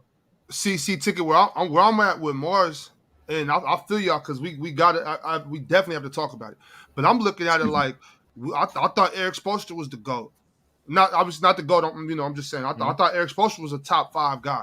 If he let a team come back, I'm putting more of this on Eric Spoelstra than Jimmy Butler. Yeah, I spoke about that on Open Gym yesterday. I asked, because people calling Spo the best coach in the league. I'm like, do you guys still consider him the best in the league if he blows the 3 leads? Everyone said no. It's not possible because what I used to say back, like when it happened with the Clippers when Chris Paul was on the team, I'm like, yo, that's stuff like that is on your point guard. It's on your coach. Like, we can, out of 4 games, we can win 1 game just based on making our regular shots, playing good basketball, and controlling the tempo of the game. Your coach, that's all it takes. But then the rebuttals is that, do you think that I don't really care what the rebuttals are, Mookie? No. I'm saying, hold on. I understand, like, if you up 4 games to win 1. Hold on, Bob. I understand that you up 3-0 and you should be able to close that series up having a 3-0 lead. But some people can hit you with the rebuttal and sit there and say Miami wasn't even supposed to be up 3-0, bro. No, but they were. Up 3-0 but they were. No, Right. disrespect, Mookie. That's why I tried to cut you off just in case you said something like that. Right. Because they were already you were up 3-0. All that they wasn't supposed to be here. That don't matter, bro. Right. You know what I'm saying? That's irrelevant. Yeah, but I'm just saying, I don't care what team. Boston is just a clearly better team, bro. That's irrelevant, bro. That's irrelevant. How can you say they're clearly a better team if they went up 3-0? Because the other team you could be up 3-0 and still not be better than the team. It's just the other team what they was doing with it as bad as they were playing. That's that shit I be talking about. I don't care what it says on paper. If you're supposed to be a top 5 player, you need to, okay, but it is on paper though, because if you're a top 5 player in the league, you need to play like a top 5 player. That's why I always say when y'all say a top 5 player. Hold on though. When y'all say who's the top 10 players in the NBA, that's why there is no clear top 10. It's about 16, 17 guys on any given night or the top 10 because everybody doesn't play up to their potential all the time, bro. But they do it more than they don't, though. That's why they. I need you to do it the first 3 games of the Eastern Conference Finals. If you're not doing it the first 3 games of the Eastern Conference Finals, then how can I sit here and really say you're better than this team? But okay, go on. Listen, I agree with you, bro. I think you should be up 3-0, but I'm just gonna say, like, people is not gonna overblow them blowing the 3-0 lead because they're gonna, the media and everybody else and the fans gonna be like they shouldn't be up 3-0. They shouldn't be up 3-0 against the overwhelmingly top 2 team in the Eastern Conference. That's what they're gonna say, bro. That's the rebuttals they're gonna be. It's facts, bro. That's what they're gonna do. Well, I'm sure. I mean, they were down. You know what I'm saying? Like, I don't know what to say about that. How can you say that? Like, oh, they weren't supposed to be there if they're there. Like, who cares what's supposed to happen? Let's talk about what's happening. But it's Bob, I think what he's saying is that there are going to be people who defend Miami and say, hey, they blew a 3-0 lead, but they weren't even supposed to be there. Boston is theoretically, as the 2 seed, the better team and better roster. He's not saying he's saying that. He's saying there's going to be a section of the fan base that will say, oh, but yes, they were up 3-0, but let's be honest, the Celtics are a good enough team. They can win 4 in a row. I'm not that surprised. It's all narrative. And then they're going to apply the injuries. I see what Mookie's saying. He's saying people will say that. Yeah, they will say it. They'll be wrong, but they'll say it. I hear well, see, that's what I'm saying. I only want to talk about what's right and what's wrong. You know what I'm saying? I don't care about the other stuff. All right, fellas. This is a good time to shout out our sponsors over at Underdog Fantasy.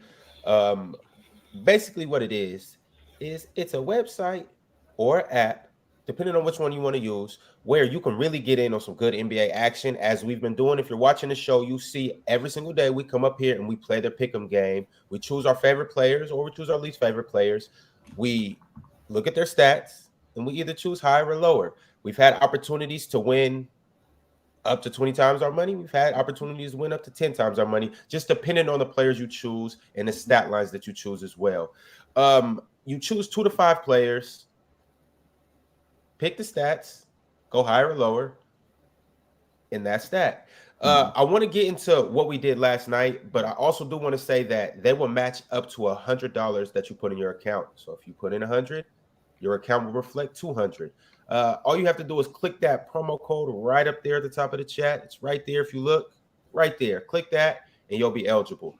Also, I do want to say that this is the last opportunity to enter our drawing for Monday's $1,000 giveaway. P. Hauser won last Monday. This next Monday, we will be giving away another $1,000. So if you haven't used the promo code and signed up yet, you might want to do that before the end of this show. But I do want to get into a whole nother topic that is surrounded by, well, something that we did yesterday on Underdog Fantasy. As you can see right here, everybody hit. We hit with Bam going lower. We hit with Jason Tatum going lower. We hit with Jaylen Brown going lower. But we went higher with one guy, Jimmy Buckets, who's been going ballistic all playoffs, except for, ironically, last night. Tell me you got the insurance. Nope. Try to tell you guys, but it's fine. Don't worry. But this leads me to my next topic that I do want to talk about. Because obviously Jimmy has played like a superhero all playoffs. But are we not? Does that give him a pass for only scoring 14 points last night, having 5 rebounds and 5 assists? Yeah, that's no pass, bro. That's no pass. He's horrible, man. He's horrible, bro. And this is the thing, like if you look at from the players of the consistency of Giannis, LeBron, Jokic, Curry, KD, Kawhi. I mean, this is the players right now that we label Luka. Look at the players that we just label superstars, right? And the B too as well, right? If they give you these type of games, bro, they're getting cooked consistently, bro. Because we hold them such a high standard. How about Embiid, Mook? Just in game 6, like in game, yes. He had over 30, and he still got cooked, right? Like no. In game 6, I think he went 5 for game 7. He went 5 for 18. Oh yeah, game 7. Yeah, so, and he got cooked, and we got destroyed, and we cooked, and we called him that, right? Right. When it's Jimmy Butler, it's no smoke. It's he had off night. It was okay. I mean, it just give this man a coloring book and a pencil and a popsicle say it's going to be A-okay, and a pat in the back and say it's A-okay. And I just don't see him being held to those superstar standards. That's why it's very, very hard for me to call this man a superstar, because we don't hold Jimmy Butler to superstar standards, bro. We just don't. I think Mars brought up a really good point when he said we don't hold him to that because we don't look at him like that. Fact. So in the beginning of the season, Jimmy Butler, even like I said, I might think he's a top 10 player, but he's fringe top 10. So we don't look at him like when Kawhi Leonard is healthy, when Anthony Davis. But you should. Hold on, you should though. Every other player you do, you should. Every other player is in the top 10. Every other player is in the top 10. You hold them, nigga. You hold Cat to a standard. You guys will come on here and cook Cat, and Jimmy's over Cat. Right. So you should. That's our fault that we don't, because every other player that we got top 10 or fringe top 10, bro. You know how hard y'all be cooking on Cat? He ain't even on that. He ain't even on Jimmy's level. Right. So and Cat is what? Do you have Cat top 10 in the league? No, I do not. No, and y'all still be cooking Cat hard. 3 the hard way. In the words of Ticket, 3 the hard way. Right. Yeah, so think about that. Know what I'm saying? So, he's above those guys. Ant-Man, all those dudes. Come on, bro. All right, so if that's true, 100% Ticket, I'm glad you holding me to that standard. Jimmy, your game was whack last night. Not only was your game whack last night, you've been whacked these last 2 games. And the reason why this series is not over is because of you. You got to be better. This team goes as you go. I'm not trying to hear this logic of you sitting on the sideline and you smiling and everything is fine, because everything is not fine. This Boston Celtics team is back in this. The Boston Celtics team is back in this series primarily because you haven't done your job. You need to be better, my man. And until you do that, this series is going to continue to get extended. You got to be better. Hey, you know what? Fluid. So what's one? Well, when you text back in, we'll hear it. It's connection. No, I'm saying what you're saying is right, Chilltown, because think about this, bro. Jimmy's been 7 games with this team. He's already won 7, so it ain't like this has been a lopsided series in the past. These 2 teams have been to war before. Jimmy's been to the end. He's led his own team to the finals before. Not only that, he's been to 3 conference finals in 4 years.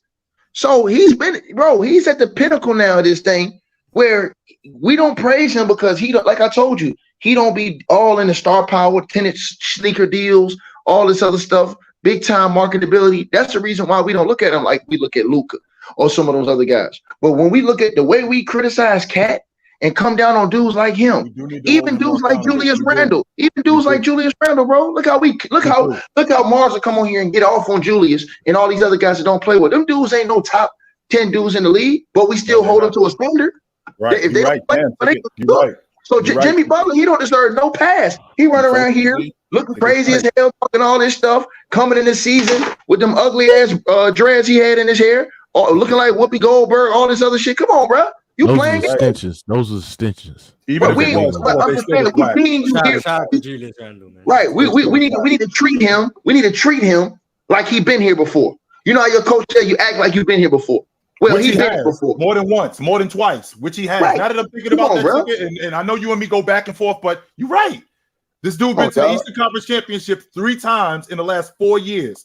Took his team to the NBA Finals. If you take the name off the back of the jersey and you just say that this guy did this, how we talking about him? He's a top 10 player. But if he whack, we got to talk about him the same way we would if they mopped the floor, because we would be praising Jimmy Butler if they straight mopped the floor with the Boston Celtics. But if they end up blowing, if they blow in this, forget blowing this series. The reason why the Boston Celtics are back in this series because of you, B. You're not giving them. Last night was a prime example of what should have been, but wasn't. You had a golden opportunity to end this series twice already, and you have not done that. You need to be better. And the reason why we holding you to this standard, simply because of what you've done in the past. Over the past 3 years, you've been awesome. You are a top 10 player in the NBA, and when a top 10 player in the NBA has his team deep in the playoffs and has a team in the chokehold, they end it. This series needs to be over, Jimmy. Period. That's facts, bro. And when people say he's better than Tatum, but then y'all hold Tatum to a more higher standard than Jimmy Butler, I just don't get it, bro. You must apply the same smoke that you do to these other players that y'all hold a same standard. That's part of the media, bro. 14 points. That's the mainstream media. 14 points. I know Tatum and what was it? Jaylen Brown both scored 14 points in the game 3, and they cooked them. They cooked them. They call them frauds. They call them this. They call them that. All in the book. But when it's Jimmy, is here's a coloring book. Here's a pat in the back. Here's a popsicle, lollipop. Y'all ain't supposed to be here. Mookie. With that being said, that's why I phrased it the way I phrased it. Has Jimmy earned the right to have a 14-point game?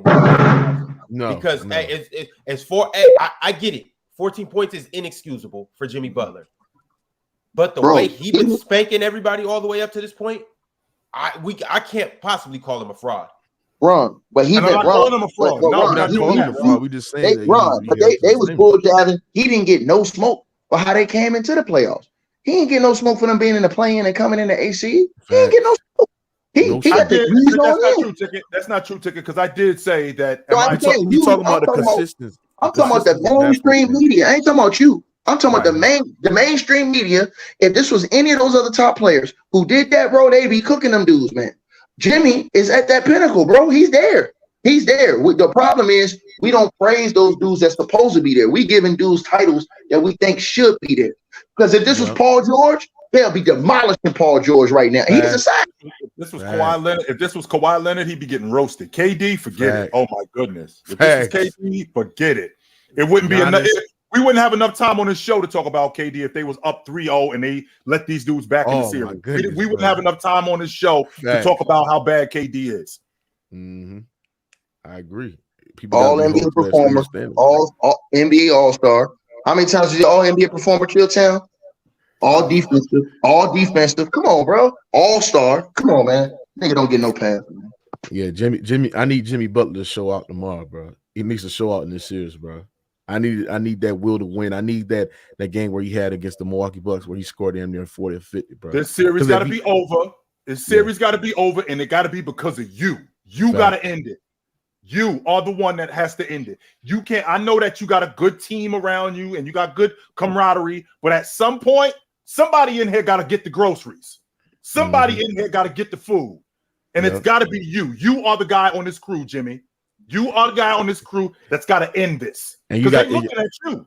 And you got this man smiling on the bench, and then after you was smiling on the bench in game 4, got blown out, played bad again. You know what I'm saying? And then after you play bad and after the game 5, you go in a post game, put pressure on yourself to show out in a game 6 as well. Sit there guaranteed to win for the Miami Heat. So it's time for you to show out, Jimmy Butler. It's time for people putting you in the talks as a top 5 player and as a superstar in this league. It's time to show out. It's time to be aggressive. It's time to wheel your team on his back, bro, and actually take it home and get to your spots and score, bro. Well, they wouldn't be here. They wouldn't be here without Jimmy Butler. Well, that's what comes with it. When you are that player, when you are that good, that's what comes with it. That's what came with it with James. That's what came with it with Olajuwon, with Bryant, with Jabbar. That's what came with it. So as good as you are, that's what comes with it when you're trying to take your team to an NBA championship. That's what comes with it with Joker. That's what comes with it with all of these dudes. So when you are as good as you are going to get praise 100%, just like you did when you played against Milwaukee and annihilated, in my opinion, the best perimeter defender in the game and willed your team to a not to a sweep, but mop Milwaukee out the playoffs. Serve the Knicks, right? Serve the Knicks. Now here we are, and you're playing against a Boston Celtics team that you have 3-0 in the hole. 3-0 in the hole. Jimmy, you are a top 10 player in the game. You got to play better than this. This is not acceptable, brother. This is not. Agree. I just want to say, sorry, I had some technical difficulties, but thank you to Jimmy Butler. I know that he watches the show. He knows that I needed a game 6. He played poorly on purpose to allow the game 6 to occur. So thank you for my birthday present, Jimmy. I appreciate it. Checks in the mail, brother. Fluent. Is it a special day tomorrow? Or something like that? The actual day is Tuesday, but Saturday are the festivities. Yes. Gotcha. Hold on, Fluent, you getting married? No, his birthday is. Birthday, bro. His birthday is Tuesday. Oh, okay. Well, happy birthday. I've been married a long time. Yeah. Damn. His birthday Tuesday. Man, we're gonna send you a gift, man. Yeah, his birthday Tuesday. Yeah, you do. Yeah, you do. All I right, never y'all. say no. I take cash, Venmo, Cash App, whatever. PayPal. Yeah, we got you. All right, y'all. More super chats. It's never ending. Wayne Go Crazy said, "Can't be Heat in 6 without losing." Shout out, Bob. Big Ox. DJ's World said, "I still think the Heat win the series, but if Boston continues to play like they have the past 2 games and comes all the way back, do they have a chance to sweep Denver?" No, not sweeping Denver, but they can beat Denver. Absolutely, They lose at Denver too. They can only play one way. No, they could beat Denver. They can only play one way, bro. I'm telling you this. This kills you in the biggest moments when you play the best of the creme de la creme. You can only play one way. That's going to kill you. I think Tatum can actually get to it. It was one team that could play that one way and won, and that was the Warriors. And the reason why they did it is because they had the best shooters in the history of basketball on their team. Outside of that, you added KD 2 years to get the other 2. So that was the top 3 best player, 2 or 3 best player in the world. So that's to get the other 2. So, bro, you're not finna play one way. How many teams you seen in NBA history, Chilltown, only be able to do one thing and kill you? No. Even with Akeem could play in the post, but guess what? He had dudes that could hit shots from the outside. He had Mario Ellie. He had Robert Horry, all them other dudes. So you got to be able to have a balanced offense in order to beat a team. Because if not, yeah, but why you not talking about the Boston Celtics defense? Like, we understand the offense, they play one way. No, because we seen them. Hold on, because we seen them against a great perimeter team.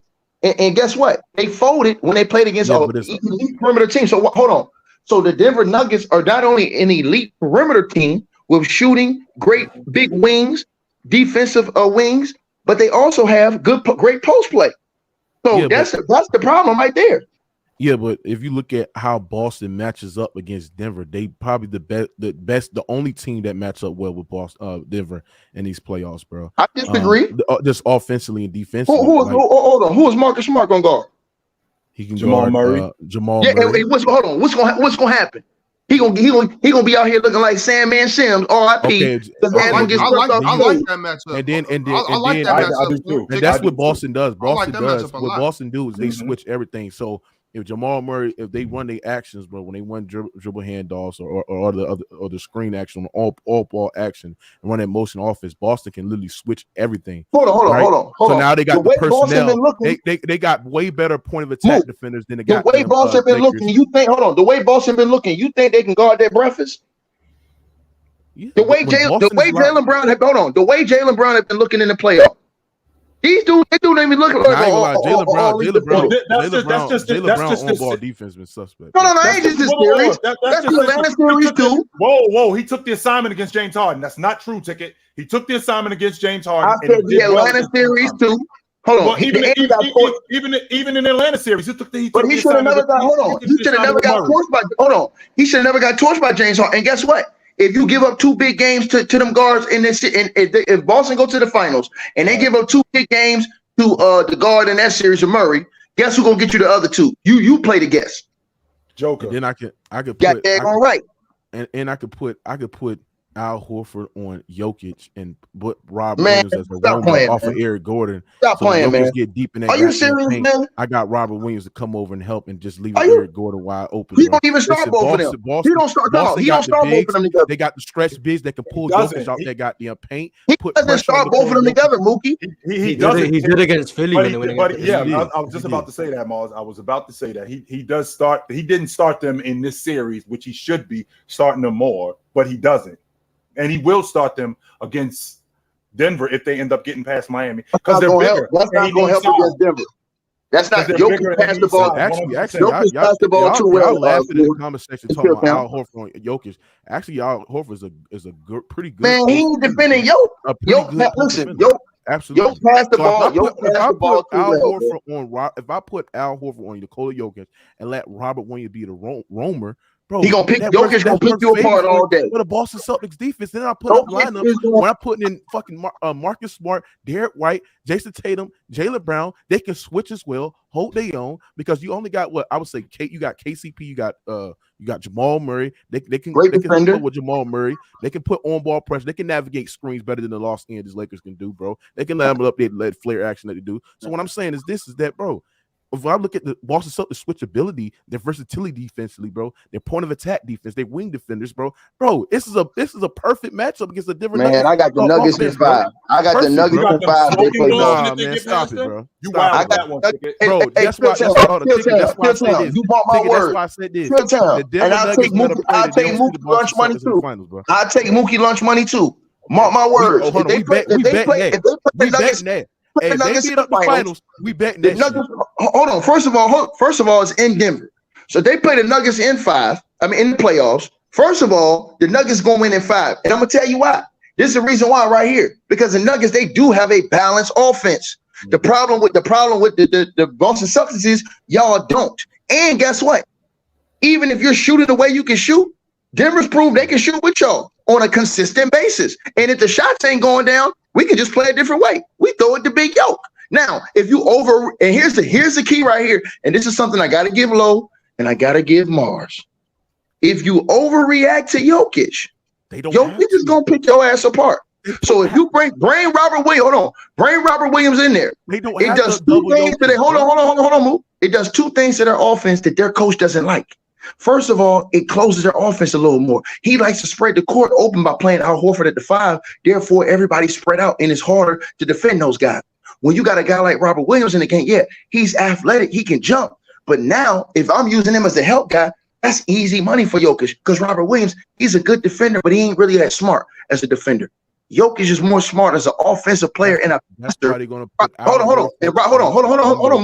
Robert Williams will be preoccupied. Hold on. He'll be preoccupied with the other cutters that are going to be doing backdoor cuts and slashing, and that Jokic is going to be hitting those guys. Robert Williams is going to be too preoccupied trying to defend the basket and block those shots. So once you key in on Jokic, Jokic is a very smart player, bro. Very smart player. I watched it. Very smart player. He is. Nobody's not taking away for Jokic. He's a great all-time great basketball player. But what I'm saying is that if you got Boston who's doing a great job in switching the action that the Nuggets run, and they're doing a great job in denying the ball and doing a great job in navigating flare screens and also doing a great job in guarding the back cuts towards the rim because they're switching everything. You got these guys are just keeping up with them, and also Boston offensively can give Jokic problem. They can put Jokic in a lot of actions, and on top of that, their ability to actually just make skip pad, they generate their open looks or just collapsing the defense, getting deep towards that paint, and they're just moving the ball just consistently, just 3 passes, then they're shooting, bro. And then I believe that Boston's ability to actually get towards the rim will be pretty great in this series as well, because the Nuggets have been shown to me that they got an adequate rim protector down low, because when LeBron and AD made a conservative effort of getting to the rim, it was successful to them scoring in the paint at will against the Denver Nuggets. So now when I'm getting towards the paint and I'm leaving guys that overhelp, that gives me open looks behind the 3-point line. And Boston is still the one. I think they're still the best 3-point shooting team in the playoffs, right? Well, and on top of it, they've been the number 1 3-point shooting team throughout all the year. You just lied about one thing. You lied because you didn't say how the Lakers are getting to the basket. They were getting to the basket because LeBron James was posting up a lot of times. He was already in the low block. So it wasn't just off dribble penetration. He was going to the cup all the time. LeBron James was posting up deep in the post, putting pressure on their defense that way. So he was already closer to the basket in that shape and form. Same thing with AD. You're posting up closer to the basket and you're going to work. So therefore, that eliminates your theory that they're just doing it. Secondly, the Boston Celtics have been getting carved up this off season defensively. They've been getting backdoored the whole time. Miami, in the first 3 games, Miami did whatever they wanted to do. Backdoor cuts, all this other stuff. Now, it slowed down the last 2 games. Well, what makes you think now that I have a guy who plays like Jokic plays, who's able to see over the defense, who's able to see these guys cutting? You understand what I'm saying? And not only that, who has elite 3-point shooting on the perimeter. But hold on, but this is the thing that you're not taking into account. The Lakers front, the problem, the reason why the Lakers had such a great time guarding Jokic in the bubble is because they had the personnel in the front court to guard Jokic, right? So they would have Dwight Howard guarding Jokic, and then AD be the roamer. You know what I'm saying?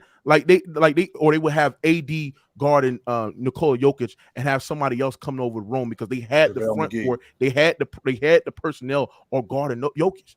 Now when you're looking at Boston, you're looking at the Boston Celtics front court, they got Robert Williams. They can have Robert Williams be the roamer. They got Al Horford, who's a great post defender as well, and he can make it tough for Nikola Jokic if Jokic guard on post. Jokic's gonna get his stuff on. You're not gonna stop Jokic, but they don't have to double. Hey, look, Jokic. Here's they don't have to Here's they can Mookie. Jokic will be in the score, keying them on the other guys, keying in the guarding their actions, keying in the guarding the pick and rolls, keying in the guarding the different nuggets, motion offense, and if they can keep up with that. Hey, Mookie. Okay, let me tell you something. Here's why I'm big dog and you little homie, because you easy to beat. Now watch this right here.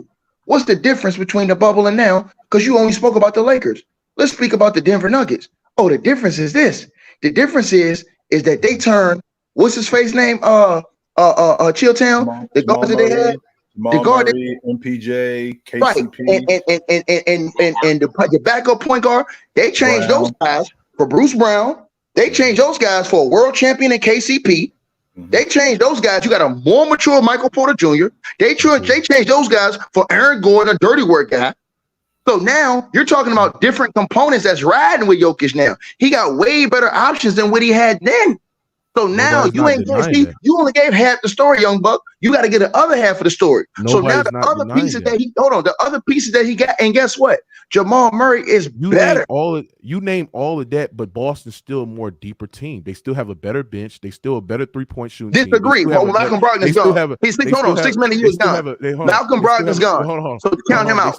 They still have better personnel where I can guard Jokic and actually neutralize him at that point. You're not going to stop him, but you got somebody that can actually guard him and actually come off and roam. And on top of that, bro, just the way that they generate they open looks, bro, it's about them moving ball. And on top of that, bro, you got Derrick White, who's been shooting the long ball pretty well throughout this whole playoffs. You got Tatum when he's making a conservative effort on getting to the rim, and then when he's not scoring and he's not efficient, there's other things that he can do, which is rebounding, which is playmaking, which is passing, right, which is giving you great on ball and versatility defensively. So if you're doing that, and on top of that, he's scoring, he's getting towards the rim, he's allowing other guys to come over help, and that's kicking out to a Marcus Smart who coming out and hitting threes, a Derrick White who's hitting threes, a Jaylen Brown who's hitting threes on isolation situations, bro. I'm telling you, as a basketball team, it's a bad matchup. It's a bad matchup if the Denver Nuggets see the Boston Celtics, bro. Well, let's get past Miami first before we do that. Oh yeah. How about we do that?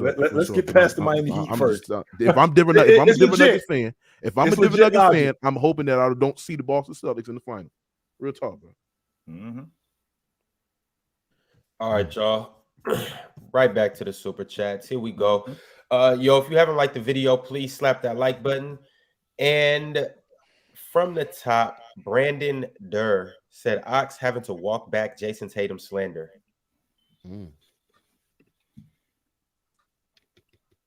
Can't hear you. Why would I walk that back? Everything I said about Jason Tatum was true when I was saying it. I mean, if he balling now, that's cool. But he was playing like a bum before that.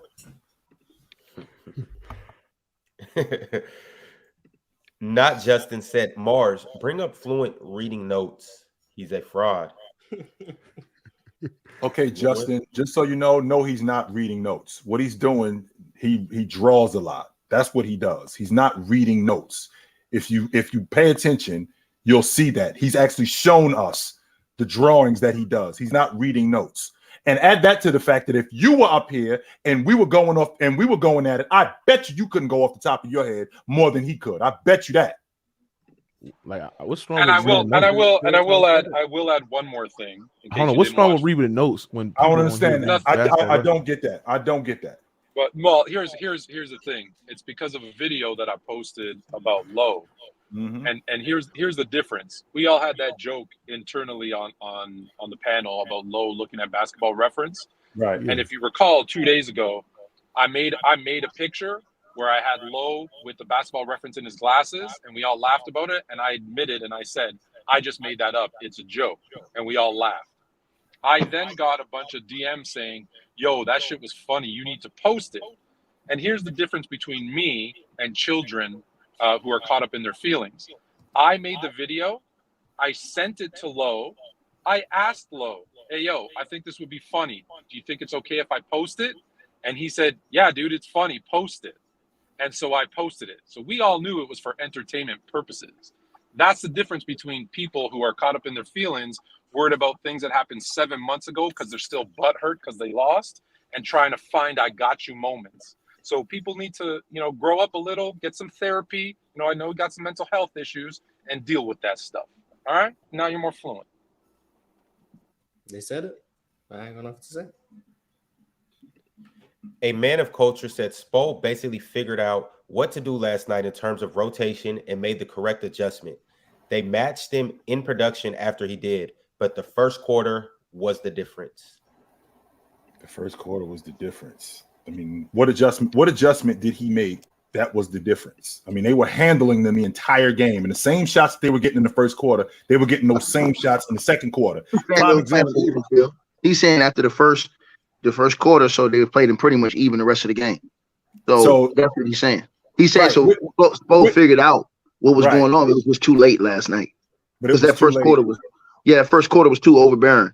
And here's the thing: they made runs, but Boston snuffed them out every single time. Every time you try to make a run, Boston just put it right back on. Run, shut that down. 10-0 run, shut that down. Absolutely. I'm just mad that because I know how Boston is great when they pull out. Like, this is not shocking. Like, I'm not shocked how they pull at this. I'm just mad that they just got down 3-0, bro. I'm like, why you even had to pull yourself out this hole, man? Like, it just, damn, man. I'm just mad on that. But yeah, when Boston played their best, bro, they, to me, the best team in the NBA, bro. But they shouldn't even be in this predicament, bro. Have to climb themselves out the 3-0 lead, bro. They went 7 last year, so it's even. Yeah, but I think like Miami as a whole was better last year. Hey, Jay, did you tell him your theory on what happens in Game 7? I got a crack. I got Mars and a couple of the fellas to crack a smile with the poetic justice. Mm-hmm. Kill. Yeah. Duck with the super chat said, Mars, they don't believe, bro. Jimmy can't carry this team all the way. There's a ceiling to their game. Nuggets in 6 in the finals ticket. Big Ox. Whoever wins the Eastern Conference Finals wins the championship, in my opinion.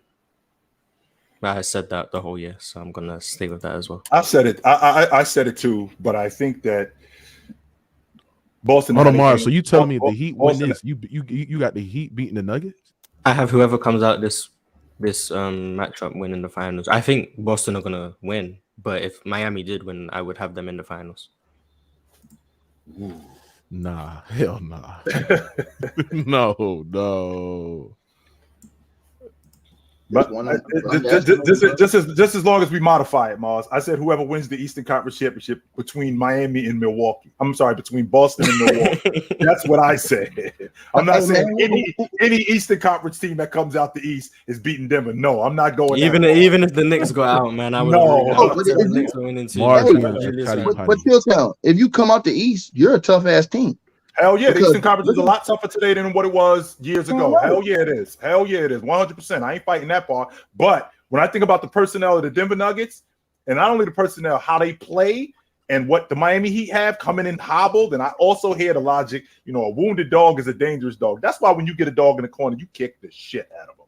That's exactly why. And I think that that's what Denver would do. Animal abuse. Moving along. Duck said Mars. You just read this one, bro. You just read that. Just read that one. But do they not believe though? Mars? I mean, people are starting to believe, which is making me believe less because I'd rather be alone on this and prove I was right instead of everyone switching up. But it's fine. But you guys can. You can't put it in the universe, Mars, and not stand on it. It's too late. No, I'm standing on it. I don't like that you guys are starting to join my side. I don't like that. Ain't nobody joining that side, Mars. You're on the wrong side of history right now, brother. Yeah, I like that you're standing on Miami in 6. You said it the whole time, apart from when they were up 3. You did. I like that you stand on it. I like that. But I always knew Boston were winning. And I also got Miami beating Denver too. Just so we. So you got Miami winning the NBA championship. Yeah, I do. Yeah. Yeah. If Miami sees Denver, that would be if Miami sees Denver, that'd probably be a 4 or 5 game series, bro. Yeah, all right, for the Nuggets. I disagree, fam. All right. I gonna see. Never been there before. I'm gonna say this. I gonna see, bro. I gonna see, man. Brandon Durr said, Mars and Chill, who is most comparable to Tim Duncan right now?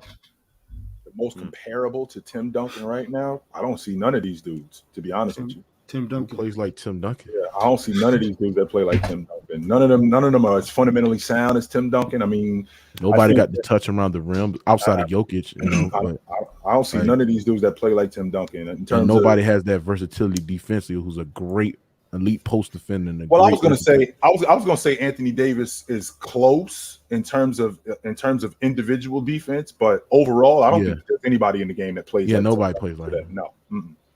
Somebody said Thomas Bryant. Yeah, stop talking b-ball, man. That's valid. That's valid. Drake Morewater said, if you take the top 5 players from each decade, which team will be the best? No overlaps, so LeBron can't be in the 2000s if he's in the 2010s, etc.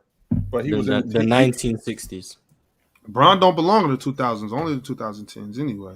But he was a top 5. He was a top 5 player in the 2000s. Yeah, but you can't have him in both teams. That's right. So you'd have to pick him. Maybe. He was a top 5 player in the 2010s for sure. Who'd be the small forward for the 2000s? Okay, hold on, rewind. And from James showed up in 2003, so he played in the 2000s 7 years. Big Ox. What player in a decade who won the league MVP twice? Won a league MVP twice, took his team to the NBA Finals, was an all-league defender twice. It's not a top 5 player in that decade. Well, one was in 2010, so that's technically the 2010s. But. Yeah, so before I go into this Chill Town, thanks for that, Morris. That's a fact. But before I go into this Chill Town, I'm saying the first 3 years, so 3, 4, 5, so 4, 5, 6. You know, I think Bron had probably 4 of those 2000s where he was, you know, in that top. I think the beginning of the 2000s, mind you, he didn't get there the 2003, 2004 season. So that's what I'm saying. Like, you got that whole beginning. You got enough guys in the 2000s where Bron doesn't make that top 5. It might be KG playing the 3. You know what I'm saying? Something like that. Obviously, y'all know I want to say Tracy McGrady so bad, but you know, so that's where I'm going. I think we got 5 guys. So y'all telling me I think you move LeBron to 2000 and the 2000s, and the 2000s team is the best. You got Kobe, Shaq, KG, LeBron. Dude, I don't need a 5th. I'll put hold on. Y'all ain't got Tim Duncan. Duncan too. Where's Tim Duncan? And I want to start Jason. I want to start Jason Kidd. I put LeBron at point. I put LeBron at point, and there's Tim Duncan. Hold on, so you telling me? Hold on. I gotta start Jason Kidd. I gotta start Jason Kidd at the 1. You telling me LeBron starts over AI in the 2000s, bro? Yes.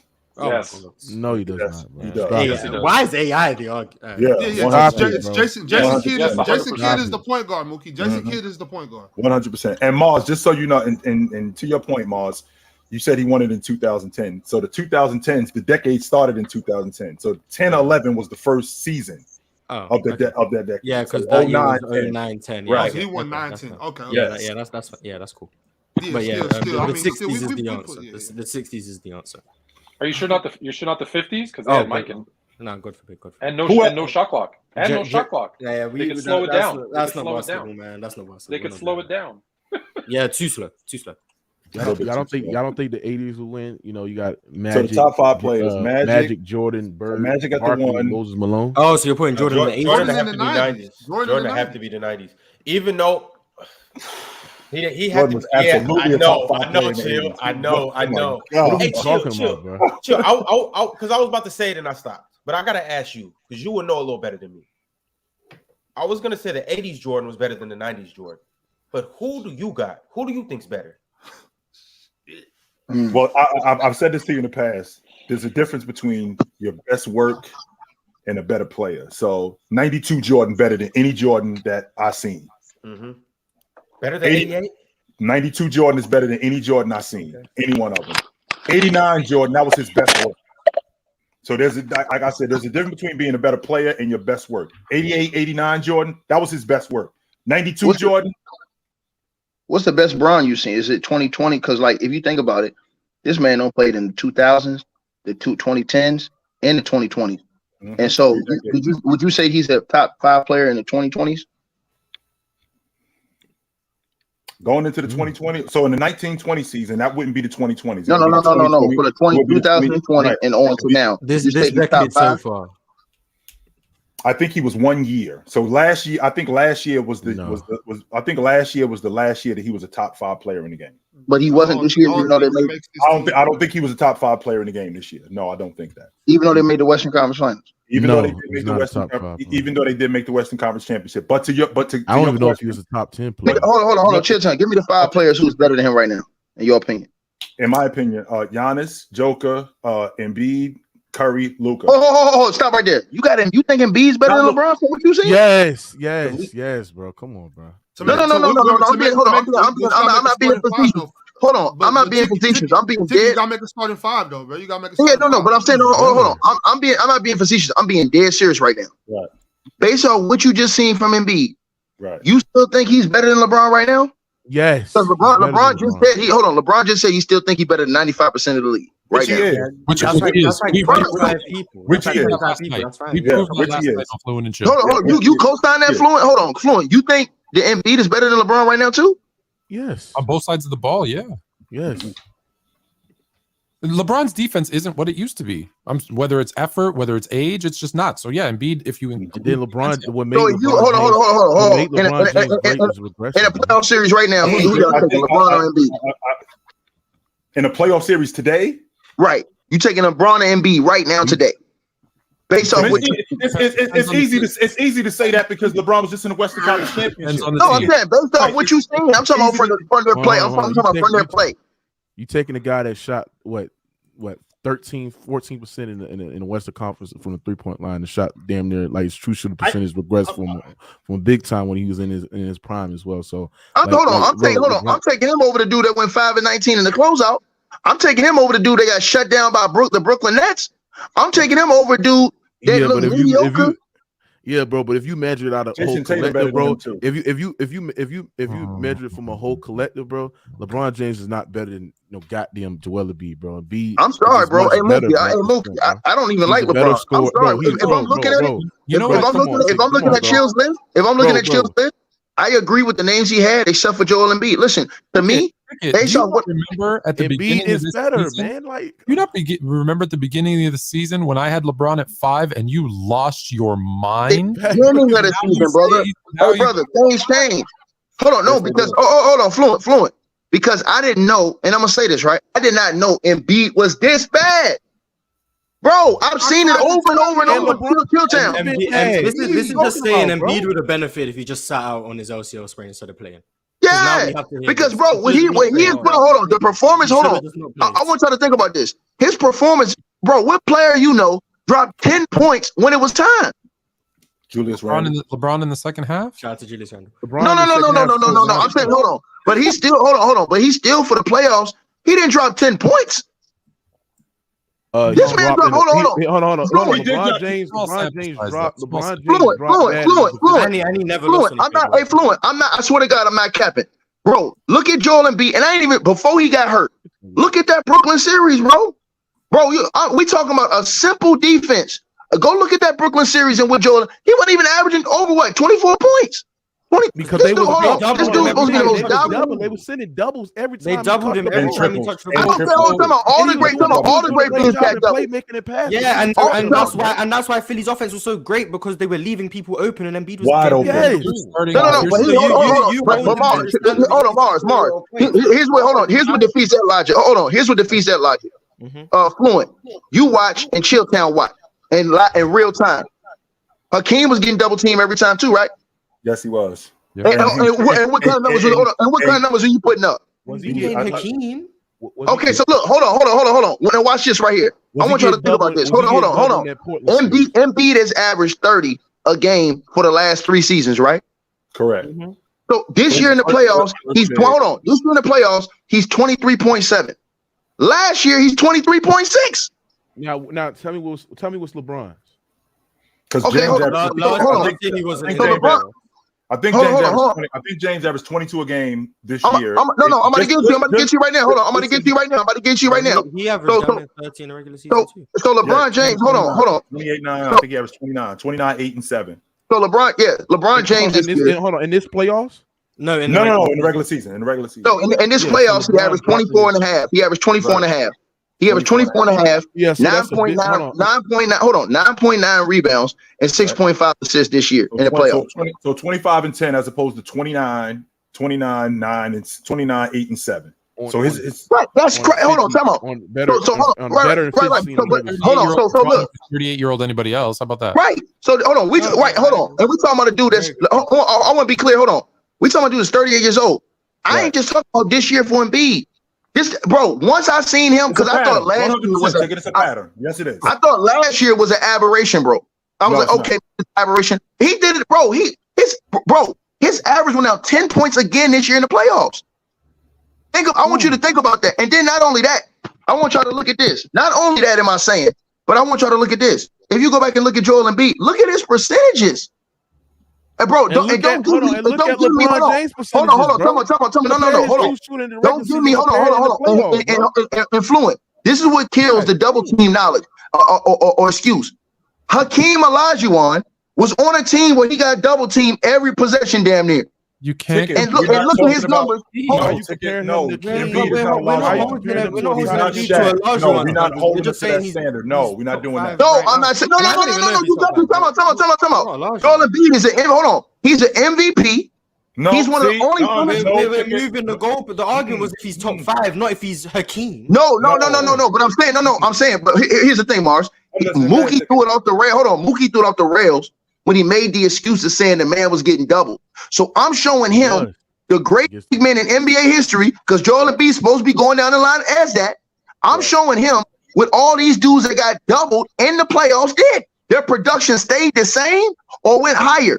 This dude dropped 10 points when he's down. What's that going to do with him being top 5 right now? No, you're not hearing what I'm saying. No. Hold on. I'm asking another question. Because what you're doing, Ticket, is you holding him. What does Embiid compared to Hakeem do to him being top 5 right now? Mars, you're not listening to Mars. I was born in top 5. He's holding Ticket. Ticket is holding Elijah. Ticket is holding Embiid to that standard of Olajuwon, because that's what Olajuwon did. Olajuwon won the league MVP. Shaq won the league MVP. Who's your That's why he told it. Just tell me Giannis, Joker, Curry. Who did I say? I'm sorry. Luka and Embiid. Yes. Okay. So is Jokic okay for you ticketing the top 5? He has to be. He has to be because of the other things. Would you compare him to the standards of like Shaq and Kareem, and would that like invalidate him as a top 5 because he's doesn't compare to those guys? No. I wasn't doing that. The reason why I said what I said was because hold on.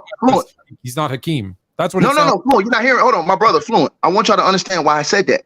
I didn't say that because I was trying to compare that. I said that because Mookie said he was getting double teamed. So I'm showing him. Hold on. So I'm showing him, Fluent, that if you're a great center and you get double teamed, your production ain't supposed to go down 10 points just because you get double teamed. All great players get double teamed. So even though all the great Michael Jordan, tell me how many double teams did Michael Jordan see, Fluent? How many triple teams? Every game. Did it stop him from keeping the same production or more in the playoffs? Yeah, but if you his production. Here's the thing. Hold on, but here's the thing. Embiid was taking what the defense was giving you. That's the reason why he damn near averaged 4 or 5 assists in that series. Okay, that's so the reason why Joel Embiid was using his threat of being a scorer, using his playmaking abilities to make the right read and that generate open looks for the teammates, bro. He was playing a winning basketball. He's not like no nigga that'll sit there. Here's why Mookie's a novice. Here's why Mookie's a novice. Mookie's a lying ass. Hold on. Mookie's a lying ass novice by saying that because Embiid, our center, shot 43% from the field in the playoffs. Now put that in your pipe and smoke it, young boy. Now what they got to do? What the fuck they got to do? Hold on. What the hell did that got to do? Garbage. With goddamn Joel Embiid using his playmaking abilities, using the threat of scoring, and he shot 43% from the field. What got to do with that? Hold on, bro. Hey, chill, town, man. Okay, watch it. I'm listening. Watch this, chill. In the regular season, Joel Embiid shot 54% from the field. In the postseason, he shot 43% from the field. Well, again, in the regular season, hold on, chill, town. In the regular season, he shot 33% from the three. In the postseason, the man shot 17% from the three. Get the hell out of here. Okay. The last 2 years. Hold on. Oh, chill, town. Last year in the playoffs, he shot 21% from the three. His percentage went from damn near 60 to 48 in the playoffs last year. Cut it out, man. Ticket, you put yourself in a slippery slope because you still think Giannis Antetokounmpo is the best player in the goddamn. Well, no, don't skip the conversation. No, I didn't say that. I did not say that. I did not say that. And against elite defenses, I didn't say that, sir. Hold on, he dropping 12% in his goddamn efficiency every time when he plays elite defense. So if you that's not true. Hold on, that's not true. And if you look at his efficiency, that shit drops. Okay, so hold on, I got it right here. Hold on, I got Mookie. I got it right here. Mookie, I got it. Hold on, I got it right here. Mookie, Giannis is the best. Mookie, I got Mookie. Giannis Antetokounmpo is better than hold on, Mookie. Hold on, Mookie. I got it right here. Here's the reason why you're a lying ass dude. First of all, you can't really judge this year because he missed a whole game. He only played 3 games. So he missed a half a whole game. He missed. Hold on, Mookie. Hold on, Mook. Hold on 1 second, Mook. Hold on 1 second, Mook. Hold on 1 second, Mook. Mook, hold on 1 second. When you miss 3/4 of a game, we all know, Chilltown know this, Fluent know this. That hurts your average when you play minimal games. So if I'm playing 3 games and the other 2 games I'm getting 35, and I play 1 game and I only get 8 points because I only played the first quarter, that logic doesn't work with me when I only played 3 games total. So now let's go to his other years, right? Giannis in the playoffs, he led the entire playoffs in scoring last year, asshole. Like he averaged 31.7. Hold on. Wait, I'm not finished. Hold on. I got you. Hold on. I got you right now. In the regular season last year, El Stupido, he averaged 29.1. In the playoffs, he led the whole playoffs with 31.7, El Stupido. And he shot, and he, hold on. And he shot 50 from the field. He shot 22 from the 3. That's right on his regular season number. 49% for the field. You're lying again, bro. He shot 49% from the field. His true shooting percentage dropped by whopping 8%. Why guys playing math skidball? I don't know what's good. I'm just mentioning numbers. Mars, can you stop with all your stats, Mars? You amateur hour, bro. You gotta go work on your stuff. You're amateur hour, dog. You're amateur hour. You gotta get your bars up before you come with dog. You amateur hour. The whole crowd said you can cook. Compare Giannis' efficiency against the Boston Celtics when he played an elite defense. His percentage dropped by damn near 10%. Bro. Hey, look, 10%. I'll do it when you talk about Joel Embiid's whole playoffs for the last 2 or 3 years. I'll do it when you do that. Well, like I said, apply the same logic when you judging the B. Apply that same logic when you the niggas. Yeah, I did. Hey, guess what? I did. In the last 3 years, Giannis got a championship. In the last 3 years, Giannis got a championship. Yo, dude ain't even been to the conference final. That hospital ring. Yeah, and he also after that hospital ring that he won, got his ass walked down when he won the MVP against the Miami Heat, right? When he got his ass beaten in gentleman. What did you call it? And on top of that, he got his ass walked down. Hospital ring. He called it a hospital ring when his dude won the ultimate hospital ring, Kawhi Leonard. And KD got hurt for the Golden State Warriors. Your dude only won a ring. Your dude won a ring. Your dude won an Andre Iguodala Finals MVP. Your dude won an Andre Iguodala Finals MVP. Your man Giannis Antetokounmpo, who you call the best player in the world, when you compare it to Hakeem Olajuwon. No, I said Steph Curry's the best player in the world right now. I said Curry's the best player in the world. No. You were saying it's Giannis Antetokounmpo high praises. You was comparing him to Hakeem Olajuwon. I said Steph Curry's the best player in the world. 8 seed, got his ass clamped up by Bam Adebayo. The man shot damn near 4 of 16 in one of them goddamn games as well. He choked in one of them games in the goddamn, and I believe it was game 4 against the Miami Heat when they had a double-digit lead going into the goddamn fourth quarter. So your man ain't been all twice. Yo, got Mookie. I'm gonna end you like this because you easy work. This is it. Hold on, Ron. This is the last line right here, Ron. This is it. Ron, this is the last line right here, Ron. He's done. I promise you, I'll put this dude in a pine box. First of all, you talking about medical ring. The only hospital ring is that boy Kawhi that you praise. Kawhi Leonard has the ultimate hospital ring because the dude played against an injured Golden State. Well, hold on, let me finish. I let you finish respectfully. Yo, dude, hold on. I let you finish respectfully. Hold on, sir. I let you finish. Yo, dude got the ultimate hospital ring because that buffoon had to beat a wounded Golden State Warriors team to win, who was limping by the end of that series. Secondly, sir. Yo, dude, won an Andre Iguodala Finals MVP award. Is not the 1, not the 2, not the 3, but the 4th best player on the San Antonio Spurs team. And other than that, he got stripped down by the Denver Nuggets, who you sitting up here running your mouth about Jamal Murray and Jokic. Right, let's talk about hold on. I'm gonna defeat your last narrative. Hold on. I'm gonna defeat your last narrative. Joel Embiid, sir. Mookie, you can stay with. We gotta move. Hold on. Let me go after you. Let him. Go ahead. Let me step on that nigga because he talking about Mookie. He talking about. Oh, let me get one more point. Let me say this. Next on Taking First the World. He talking about Kawhi beat the injured Warriors team. First of all, he beat the original Warriors team because Klay Thompson played 3 games and he played 3/4 throughout the majority of that season. He still won, and people still picked the goddamn Golden State Warriors to beat the Toronto Raptors. Let's talk about that. Let's talk about how your man's Giannis Antetokounmpo played an injured Nets team, and his teammate quoted saying that, bro, if Kyrie Irving played that whole series, bro, we would have lost the season. His own teammate sat there and said that, bro. And on top of it, he was down 2-0 as well, right? And on top of that, James Harden was not healthy as well, and he beat the injured Nets team. And on top of that, when his ass got hurt in the Atlanta Hawks series, you got Brook Lopez, you got Drew Holidays, who closing out that series as well. That sent them to the NBA Finals. So when I look at that ring, right, and on top of that, that one ring say that man legacy as well, right? Because on top of that, what has that man do? He's a trash playoff translator, right? Because he's not a playoff riser because his efficiency, his scoring drops against elite defense as well. And on top of that, in his MVP years, he got his ass walked down. He got his ass beat in 5 games against the Miami Heat, right? And Chris Middleton won 1 game, and then his ass in his MVP year, right, lost to Kawhi Leonard, got his ass stripped down for 2-0. The nigga that you sat there and said ain't better than Giannis Antetokounmpo, nigga. You easy work, Ticket. You easy work. Stop playing with me, boy. Move on. All right, Ticket. You got fried, and that's that. Yeah, man, I got cooked, Ron. Go ahead, dog. All right, let's go ahead and get into it. We got some picks. You guys already know the drill. We got our underdog picks of the night. We're gonna get into it, but chat today, you guys don't get no love. You guys ain't been coming through for us. So now I gotta go with the expert picks. We got a game 6. A lot of people think that the series is gonna end tomorrow night. So I gotta go with my guys up here. I gotta rock with my dudes, and we gotta see what's gonna happen. Hey Mars, how you doing? All right, let's do it. Let's get it going. First and foremost, we have Jimmy Butler. We're not going to start with nobody other than Jimmy Butler. Now, he failed us the other night. But I got to know from you guys, each and every person up here, will he go higher or lower than 42.5 points, rebounds, and assists? Game 6.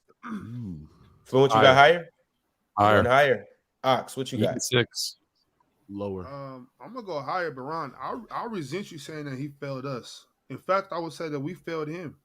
He tried his best. We failed ourselves. Actually, we didn't fail him, but we failed ourselves. We didn't fail Jimmy. He didn't fail us. I mean, facts. I don't know. I don't know why you're saying he failed. He did exactly what he's supposed to do. Force game 6. Thank you, Jimmy.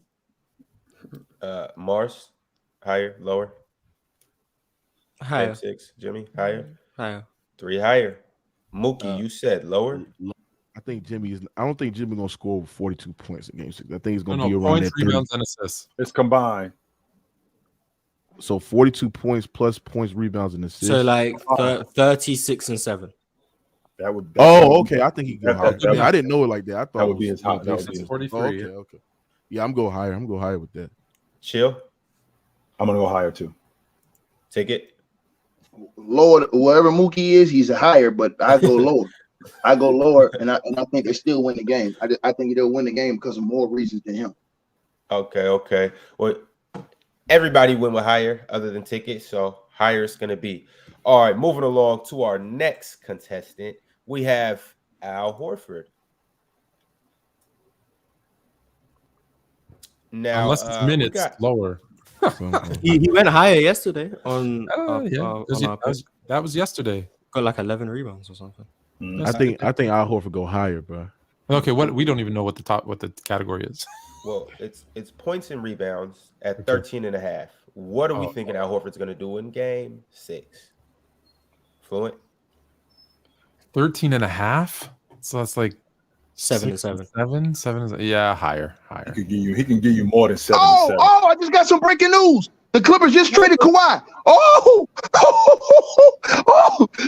What? No, they didn't. Ticket. No, they did not. Ticket. DeAndre Hopkins did get released from the Nah, Cardinals. I just want that punk Mookie to go looking at his computer and start crying. Go ahead, my bad. Oh my god! That fool, hey, Ron, that fool was looking at his phone so fast. That fool was like, "Huh? What? What they doing? They trade Kawhi?" That nigga looking at his phone so fast. That nigga cat, because I know now what they Hey, that fool about to be heartbroken. About to pass out. Like what? Been gone. Hey, I was that boy about to pass out right there in the floor. I'm like, what the fuck? I was praying that you was serious. I thought we did a sign and trade with Harrison Barnes or something. Of course, you think this is to your benefit. You know that you can't do anything right now. I don't know why anyone would. Hey, Floyd, I didn't know that. I don't know all those rules. Yeah, right, I'll just trade between the conference finals and the finals. Hey, Floyd, I'm just here for basketball takes. I don't know about what's going on in the front office. Miami has just traded for LeBron James. He'll be starting in the NBA Finals. Can't do that. All right, fellas, come on. Let's lock back in. Let's finish this up right quick. Focus. Yes, higher. Sorry, higher on 13. Mars. Yeah, higher. Ox. Come on, Ryan. You know what time it is. Mookie. Hi, I think Al Horford hit some big threes in the game in game 6 and have some couple of rebounds. So, Chill. I'm going higher. Take it. Whoa, what's that number? 13.5 points and rebounds. On points and rebounds? Yeah.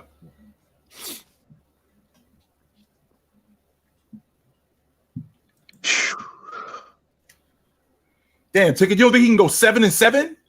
Nah. He been horrible on the road. Look, that number's so low because he been bad on the road, man.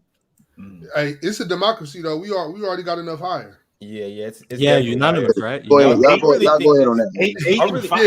Mars, it was unanimous. This is unanimous. Hold on, Chill Town. He's been bad on the road, Chill Town. He's been bad on the road. He could give me 8 and 5. He could give me that. He could give me 8 and 6. I'm gonna tell you like this.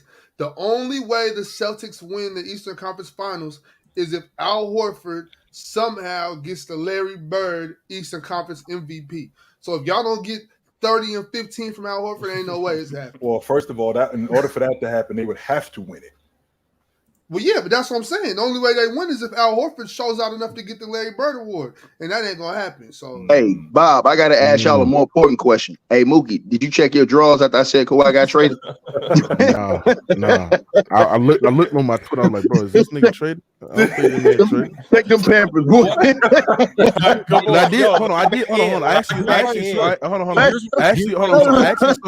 I actually saw something yesterday on Twitter saying that the NBA GM thinking that the Sixers can trade Joel Embiid for Kawhi Leonard, bro, and star player return. Bro, I said that boy take them Pampers. Yo, lock back in. We got two more picks. This is why Tickets was so good, because just as he said it, a second earlier, ESPN, probably everybody got a notification that DeAndre Hopkins has been released. So him screaming Kawhi got traded, and then you see on your phone ESPN, you're like, what? Maybe it is real. Right. That's timing right there. Timing was good. Timing was good. But Mookie, your draw's good though. Man, stop it, bro. Stop all right, cool. I'm just trying to make sure. Bro. I'm trying to look out everything. Look, mine ain't wrong because I thought the beam was This nigga funny as hell, man. Here we go. We on Jason Tatum next. Yeah. JT, Hey, look, we're not even gonna play with Jason Tatum today. We're going straight buckets, straight points. 30.5. Do you guys think JT scores over 30 in game 6? Yes, Better. yes. Yes. All right, we got one higher. I thought they said 38, so I wasn't sure, but higher or lower, Ox? Would you yes, sir? I'm gonna go lower. Lower. All right, one higher, one lower. Mars. Lower. 2 lower, 1 higher. Fluent. Are you okay? This Yeah, is a I'm tough decision thinking. right now? I'm thinking because it's like a 32-point night, so that's higher. So I'll go higher. All right.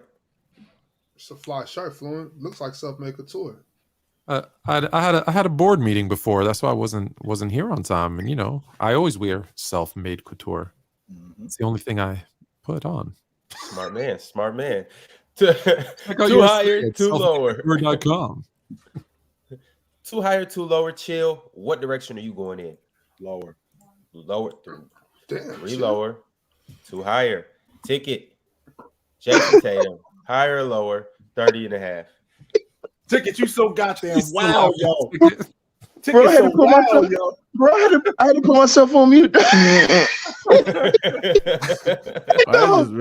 that man Bobby said, man, I had to check mine.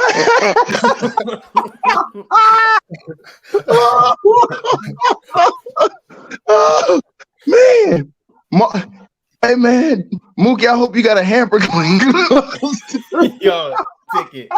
Higher or lower? Go lower, man. Go lower, dog. Go lower. I got to go on mute. All right, JT I've heard him lower. laugh like that before. JT is lower. That nigga clown, man. That nigga funny. That was funny. And last but certainly not least, Mars, I'm asking you and you only. We have Caleb Martin. Yeah. For what points? Yep. What's the number? 13.5. Higher. That's not ridiculous. That's not ridiculous to say that. It's not. All right. That'll be the last one for the day. We haven't really been smart. We haven't been taking insurance. So we're going to go ahead and take the insurance today. As you can see up top, we're at a ×6 payout multiplier. We're just going to head today. We'll put in. How much, Ron? You went out. I think we lost Ron. Say that again. Oh, you went out, Ron. Host. Whoa. How many you said, Ron? Damn. I said we're going to be a little modest today. We'll just put in 25. 25. All right. And Mookie Draws probably hit that boy Mike. And that boy Mike running. All right, that's it. We'll get paid out tomorrow night once these players do what they're supposed to do. Now, moving back along. Everybody up here good? Everybody straight? Yes, sir. Yes, all right, sir. Cool. All right, let's go ahead and get into these super chats. Drink More Water said no. We already read that. You never got through that one though. Yeah, we never answered it. No, we never did get through it. We just talked about James not being a top 5 players in the 2020s. But the answer is the 60s though. Just yeah, ain't top 5. JB said ticket talking like it's not the Celtics. I don't know what that Mars, means. you sure if we add the ABA, it's not the 70s? Yes, I'm sure. Yes. Guns Go Pew Pew said ticket did say the great ones. That's right. I ain't doing that. That just means great players. I just didn't know that. I need to play basketball more to understand that. Omar Hansen said, "Don't guarantee wins. This ain't tennis, golf, or boxing." You shouldn't guarantee wins in any sport. And I think we took he didn't. He said if we play consistently, I guarantee we'll win Game 6. That's what he said. He didn't say I guarantee we're going to win Game 6. Period. He said we play. There was a caveat. That's what he said. He said I guarantee if we're consistent like we can be, I guarantee you we'll win Game 6. That's what he said. I don't see no problem with guaranteeing wins anyway. Like if I feel like we're gonna win, I can say we're gonna win. And if we don't win, you ain't guaranteed to win in 96 against the Bulls. Man, you ain't guaranteeing no damn wins. Well, I wouldn't guarantee. I wouldn't guarantee against the Bulls. That's different. And then they lose to the Bulls, and then you're gonna turn around and say, "I still think we were the better team." Mock them dudes in 5 games. You're talking about we still the better team. Get the hell out of here. Yeah, shit, that's different. You don't guarantee no win against Michael Jordan, but I can guarantee. You know, like if we play. This is Marcus Smart against the Warriors. It's Marcus Smart. You don't guarantee wins against Marcus Smart. No, there's a couple teams you don't guarantee wins against. You don't guarantee wins against Kobe Bryant. You don't guarantee wins against Steph Curry. You don't guarantee wins against Michael Jordan. But you know what I'm saying? Shit, if I say, hey, I guarantee. If I say, look, game 6 we're winning, ain't nothing wrong with that. Even if we lose, I thought we was gonna win. So confident. Sauce Man said, "You see how Jimmy wets the bed and he don't get slander." We just talked about that, my man. We did. We don't hold Jimmy's we said this yesterday. The expectation level isn't as high, so we don't hold him to the same standard as guys who have a higher expectation level. I said this before the playoffs, and everyone got mad at me. You were correct. Yeah. Shout out to. But that's just based. That's Fluent. That's just based on what they were when they came in the league. Like Cat, you'll criticize Cat more because of what he was when he came in the league. I think we criticize Cat because we see the potential in Cat, and he never lives up to it. So every time he has a bad game, you're like, "See, I told you, he's a fraud. He's soft." I think that's more frustration than criticism with Cat because he should be way better than he is. Yeah, nobody's expecting the Cat to win. We just expecting him to. So hold on. I don't expect him. So you basically putting him on the same level as Siakam and Van Fleet then. Because they don't get no criticism for what they did in Toronto or didn't do. Cat is a top 20 player. I think them dudes was right. So, but I'm saying, y'all don't nobody give none of them dudes no criticism. The only person got criticism was Nick Nurse. Yeah, Siakam got a bit of criticism. No, I think and I'll tell you, at least here, I don't know about the rest of the world, but in Toronto, Fred VanVleet got a ton. I'm sure he got roasted. I'm sure the way he played, I'm sure he got roasted. Hey, Fluent, let me ask you a question. Why did Raptors move on for Nick Nurse? Is it because they need somebody to blame? One, they needed someone to blame, but two, more so is Toronto's not going to get big name free agents. It's just that's a given. Like if you don't know that by now, you don't know how you're doing. And so they pride themselves in developing players from the 905, and the philosophy between MLSE, this company that owns it, the 905, and how they develop players to Nick Nurse, which is you play defense and that's how you earn minutes. I'm not developing you. My job is not to develop you. My job is to play you when you work hard on defense. It didn't match.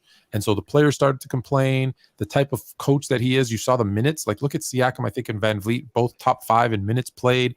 It's just not their philosophy. They want younger players to come in, to develop, to get better and build within the system. And he just didn't believe in that. So it was his voice. They stopped listening to him. It was time to move on. It doesn't make him a bad coach. He's just not the right fit at this point for that team. And I compared him to Tibbs. Tibbs, Nurse, they have like a lifespan because of the way they coach and the way that they are. You just needed a new. You just need a new voice. Yeah.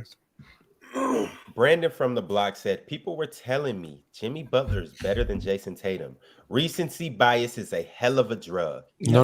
You can still say that. I think it's a valid claim that Jimmy Butler. But I also think they were saying sometimes we confuse. He's playing better than Jason Tatum. Yeah, people are saying better. People are saying he's not better. Hold on. If Jimmy wins this series, you're not going to say that.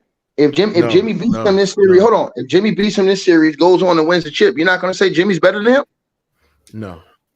Crazy. Because I think what we've seen for Jason Tatum, you weren't calling Jason Tatum better than Jimmy Butler last year. No, you're not hearing what I'm saying. Look, okay. No. I'm saying no.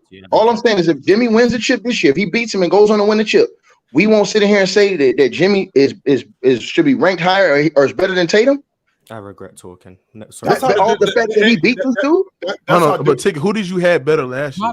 Not every player who beats not every team that beats another team means the best player on the one team is better than the best player on the other team. No, that's not true. But the way he's going to have to do it. Go ahead, Phil. Ticket, and let me prove it. Ticket. You just said 5 seconds ago, Steph Curry's the best player in the NBA. But he lost to the Lakers. Does that mean AD or LeBron's the best player now? That's true. Go ahead, Chill. But the problem with that logic is that when we have guys move up the ladder, the reason why we have guys move up the ladder is because of how they play in the playoffs. That's how we have them move up the ladder. So when you got a guy like Jimmy Butler, who, if he ends up dropping the Miami Heat, if the Miami Heat end up dropping Boston in the playoffs, and if they drop the Boston Celtics in the playoffs and go on to win the NBA championship, how are we not going to say consistently that he is better simply because we would do the same thing with Steph Curry if he had ended up dropping James, if he had ended up dropping Joker? We'd say he was the best player on the planet. What if he plays trash and wins? Yeah. That's you can't say based on if they win. It's based on how he plays. And based on, and I'm glad you brought that up, Mars, because based on how he plays is based on how they win. Because if he plays trash, they don't win. That's not the way that works. That's not always. Let me give you a hypothetical. Let me give you a hypothetical. Tatum tonight. Is it tonight or tomorrow? Sorry, tomorrow night. Tatum goes for 48. Jimmy goes for 22. And whatever other stat line you want to add to it. But Tatum clearly outplays Jimmy Butler in terms of just individual. But the Heat win. Right. Is Jimmy better than Tatum because the Heat This won? is what you're doing, Tone. This is what you're doing, Tone. You only put in that one game. You completely taking out the rest of the series, which is where he did outplay him in the rest of the series. The first three games. Game 3, Jimmy Butler wasn't great. The Heat won. No, he wasn't, and he wasn't great last. He wasn't great last. They can win if he doesn't play great. That's the whole point I'm making. It's not like he has to be otherworldly for them to win. But they can, but only except they have it though, Mars, because he played. They won a game this series where I'm playing great. They only have to win one more this series. He doesn't need to play great. Game 3, Jimmy Butler wasn't great. They won the game. Just who wins. If they win another game and Jimmy Butler isn't great, he would have beat Jason Tatum. That doesn't prove it's not just who wins. It's how you play. It's how you play. That's the whole point I'm making. He doesn't need to be otherworldly for them to win. So that wouldn't make him better than Jason Tatum. That's my point.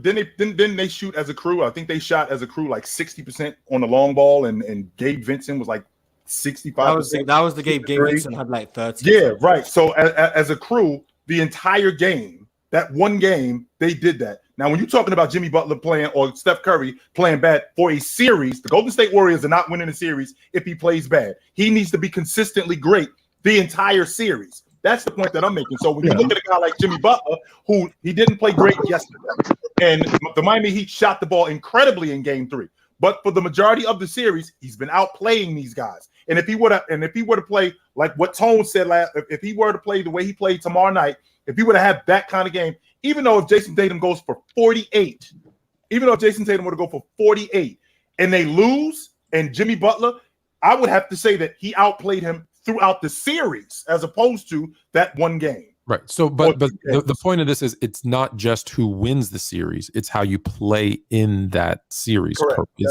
That's what we're. Yeah, that's. But hasn't he? Hold on. But didn't in the last 3 years they went to the conference finals? Didn't they play the same team, the Celtics? 2020, yes. 2022, yes. That's correct. The same match. So they beat the Celtics once. They beat the Celtics. The Celtics beat them. Butler or Tatum. So this is the rubber match right here. If Jimmy wins this one and then goes and wins the chip, Tatum's never even won a chip before. So that's what I'm saying. I'm saying, bro, at some point in time, we got to stop going off style points because you like how Tatum plays or how he looks and go off of that. This dude just getting it done as a leader on his team with his team. He just on another level. Does the regular season? That's a good point in the chat. Does the regular season mean nothing? He averaged 20. Hold on, he averaged 23 points a game in the regular season. Feel like he was top level. Yeah, but Tatum clears his production. Clearly, Tatum's better regular season. But Tatum plays in. Hold on, Tatum plays in a different system. What I'm saying is this: if they're pretty equal in the playoffs, and one's better in the regular season, doesn't that give him the overall better player? Are they pretty equal in the playoffs?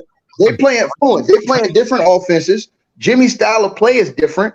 It's more than one way to skin a cat, man. So just because you hold on. So watch this right here. T-Mac led the league in scoring for a couple of years back when he was with the Orlando Magic. Did that make him better than Kobe Bryant at that time? Well, there's more to the game. Anybody? No, I'm asking. No. I'm saying no. I'm saying because I'm asking Fluent because that's how Fluent is putting it. Again, didn't T-Mac lead the league in scoring when he was with Orlando Chilltown? Twice. But do you think he was better than Kobe Bryant at that time? At no point did I think. So what I'm saying to him is when you looking at it, ask Bob the question. Yeah. When you're looking at a guy like Jimmy Butler, all I'm saying is this: I'm looking at a guy like Jimmy Buckets, and I'm saying, okay, he ain't got the flash and everything else like Tatum got, but guess what? He's an all league player. He's an all league defender. He's an all-star, and he has a chance to take his team to another finals in 4 years. That would have been two things Jason Tatum didn't do: take his team to 2 finals, and then if he wins it, he wins the finals, potentially a finals MVP. Then he'd have went to 3 conference finals. He'd have beat him 2 out of 3 times they played, bro. He got to be the better player, bro. At some point in time, we got to stop saying, "Oh, well, this dude." No, when somebody clears he's just simply better at basketball than Jimmy Butler, bro. Nah, we can move on. If he lose like that again, well, then he should win. With all the help he got, hold on. With all the help he got, he should win, right, Ron? Ron, with the roster he got, Ron, he should win, right? If Tatum is better than Jimmy Butler, with the roster he got, it should be no excuses for him to win this series, right or wrong, Ron? I'm gonna just put it like this, and we can move on. If Jimmy was on the Celtics, we would already know what the finals would be. All right, we will be talking about the game 1 of the finals. Superchats. Alan R said, "Respect Celtics legend Mike Muscala." Come on, Ticket. Mike Muscala is the biggest bum. Wow. You guys. And the Lakers traded Zubac. And the Lakers traded Zubac for him. Michael Ruffin's the biggest. You guys are disrespecting a legit shooter right now. Oh, you don't remember when Mike Muscala was what was he at, Ron? OKC or the Sixers? Yeah. OKC. It was okay. He's been on both. It was when he was with the Sixers when I noticed him. The Sixers, he kind of had me fooled for a second. For a slight second. Not me. And Fluent a hating ass dude. That dude was getting jobs. Meanwhile, Carmelo couldn't, and Fluent was up here cheerleading. Shout out to Mike Muscala. I mean, that's not the same thing, though. You know that Spo knows how to game plan for JT. How does he know how to game plan for JT? If that's true, then he would basically shut JT down, and that's not what's going on. So no, he doesn't. No, he does not. Yeah, that's Is there false. such thing That's as not a true. game plan for JT? Well, again, when you're talking about a great player, you can have a game plan. The idea is to neutralize him. You're not going to shut the door on him. So for him saying he knows how to game plan against JT, he's suggesting that he's shutting JT down, and he's not. I just want to go back to Mike Muscala being a bum and me saying Michael Ruffin is the biggest bum. I just want to clarify. Michael Ruffin played 10 years in the NBA and has more personal fouls per game than points and assists combined per game. Don't tell me anybody else is a bigger bum. The Tulsa legend. The Tulsa legend. I'm not going to let you tell me that. The Tulsa legend. Worst of all time. The Tulsa legend. He played 10 years. What years was he in the league? Had more personal fouls per game. 2000s. During the 2000s? Mm-hmm. Michael Ruffin, he went to what you call it? He went to Tulsa. Yeah, sure. You should go back. He just knew somebody. You know what I'm saying? Yeah, he did. He had those pictures of the commissioner like Doc Rivers has. Like Doc Rivers has. That's why he keeps getting coaching jobs. Gotcha. He got whatever Tony Romo had over Jerry Jones. Jerry Jones. Yeah. Go ahead, Ron. Samuel said, "As a Lakers fan, the perfect scenario for me would be Boston to lose in 7. I want Boston to get their hopes up, then blow it in Game 7. Plus, I want to see more games." I wouldn't be surprised if that's what happens. Yeah. That Laker hates to get a beat up Miami team. Who knows? They might I thought not Gabe Vincent. Who was the other guy that went down yesterday? He got back up again, but Caleb. Yeah. That looked bad. That looked bad. They might make the finals and have no one left. That looked bad. Tyler Hero might be able to come back, right? He's been cleared for bus. He just started. He just started shooting. Yeah, they said he could come back to the rest of the players because they didn't think Miami was going to be here this late. Right. So I ain't think so neither. But now they're about to make the finals. That he can come back. So Donovan, what they say was like 2-3 weeks or 3 weeks or something. Like a month. Something like that. They expected Miami to be at home, so they was like, he's out for the rest of the players. We all did. Everybody did. Yeah. So everyone was wrong. But Donovan Samuels, boy, that Laker hate for the Celtics, boy, that runs through generations. That's not just something for a Laker fan from like 4 or 5 years. Tone still hate the Celtics, and he bleed. He bleed the Lakers. He bleed purple and gold. So I wish they would have swept him. Well, why y'all hating on the best franchise in NBA history, bro? Because the Lakers are the best franchise in NBA history. But you see, that was we talked about that earlier. The Bill Russell merchants. I'm not gonna lie.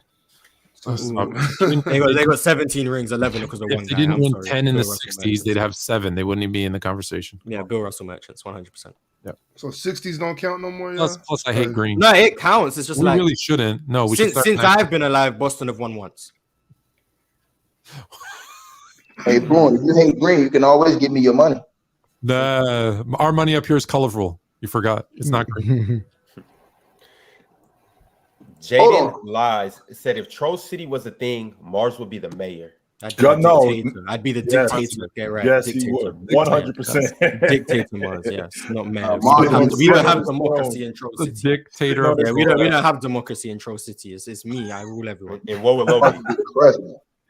Low would be banished. Fire. I forgot y'all had different currency. Fluent. I forgot. Yeah. Lit17 said JB isn't an all-time great like Jordan, Kobe, or Bron, but he's higher. He's in a higher tier than the Julius Randles, Karl Anthony Towns, and Tobias Harrises of the world. Facts. Yes. Yes, 100%. Yes, correct. Yeah. Facts. Was that something we I think it was about the great one talk. I guess Brown isn't a great one. So like, he's in this weird middle area. He's still not a great one. He's a very good player. He's a great player, you could argue. He's just not a great one. Different thing. Donovan Samuel said, Ron, you need to review the Dub versus Fluent Black Friday debate on Kareem versus Akeem. Mars, please elaborate. They elaborated. Be honest. They elaborated. They explained it. I have nothing to say. And in regards, is the footage not conclusive? People were sending me the stuff, and in regards to the actual debate, his own viewers on his own show in the chat, because remember that's who you're trying to convince, still said I won. It's been 7 months. Let it go. Yo, Fluent, I can't believe this beef is still going from. It's only from it's not a beef because the beef is two-sided. I don't think when you hit end broadcast, no disrespect, y'all don't exist to me with the exception of Jay, who's my friend who I check in on. I don't think about you guys. I don't sit up at midnight writing in the chat thinking about Dub. That's me. Go look at the Bring chat. back the tone, Dub, toxic relationship. Bring it back.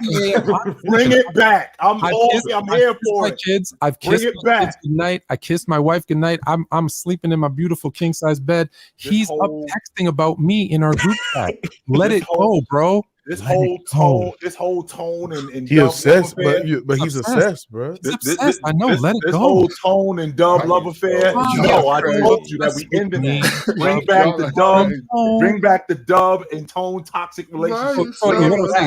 So he showed a clip. Showed a clip of the debate from 7 months ago, and his own chat in his own show still said I won. The only people that said he won were his lackeys on screen with him. Let it go. Let it go. Shout out to the lackeys. It'll bring you peace. The open gym would be nothing without you guys. We kind of need you guys to come up on the show. Hey, listen, that's why I say the chat's the most important part, and that's who voted. They're the ones that matter. If it's not for the chat, we don't have a show. It's all about the chat. They're the only ones that matter. Exactly. So to Dub and all the Dubinaires or Dubaholics out there, Fluent doesn't think about you guys. He's not concerned about you guys. So you guys should probably just leave him alone. Stop DMing him. You keep doing it. No, keep doing it. No, keep. I don't care. Keep talking. Yeah, I don't care. Let it go. You hear that, Dub? Let it go. I got you, Chill. Leaf Diggy said, Chill Town. What did I tell you on your own show about the Lakers and the Celtics? Didn't I tell you this ain't over till the Lakers and the Celtics are dead? Say that. Yeah, you did. The Lakers are dead. So the Lakers are dead. And the Celtics, they currently ain't on life support, but they've gone down from life support to it's been upgraded to critical condition.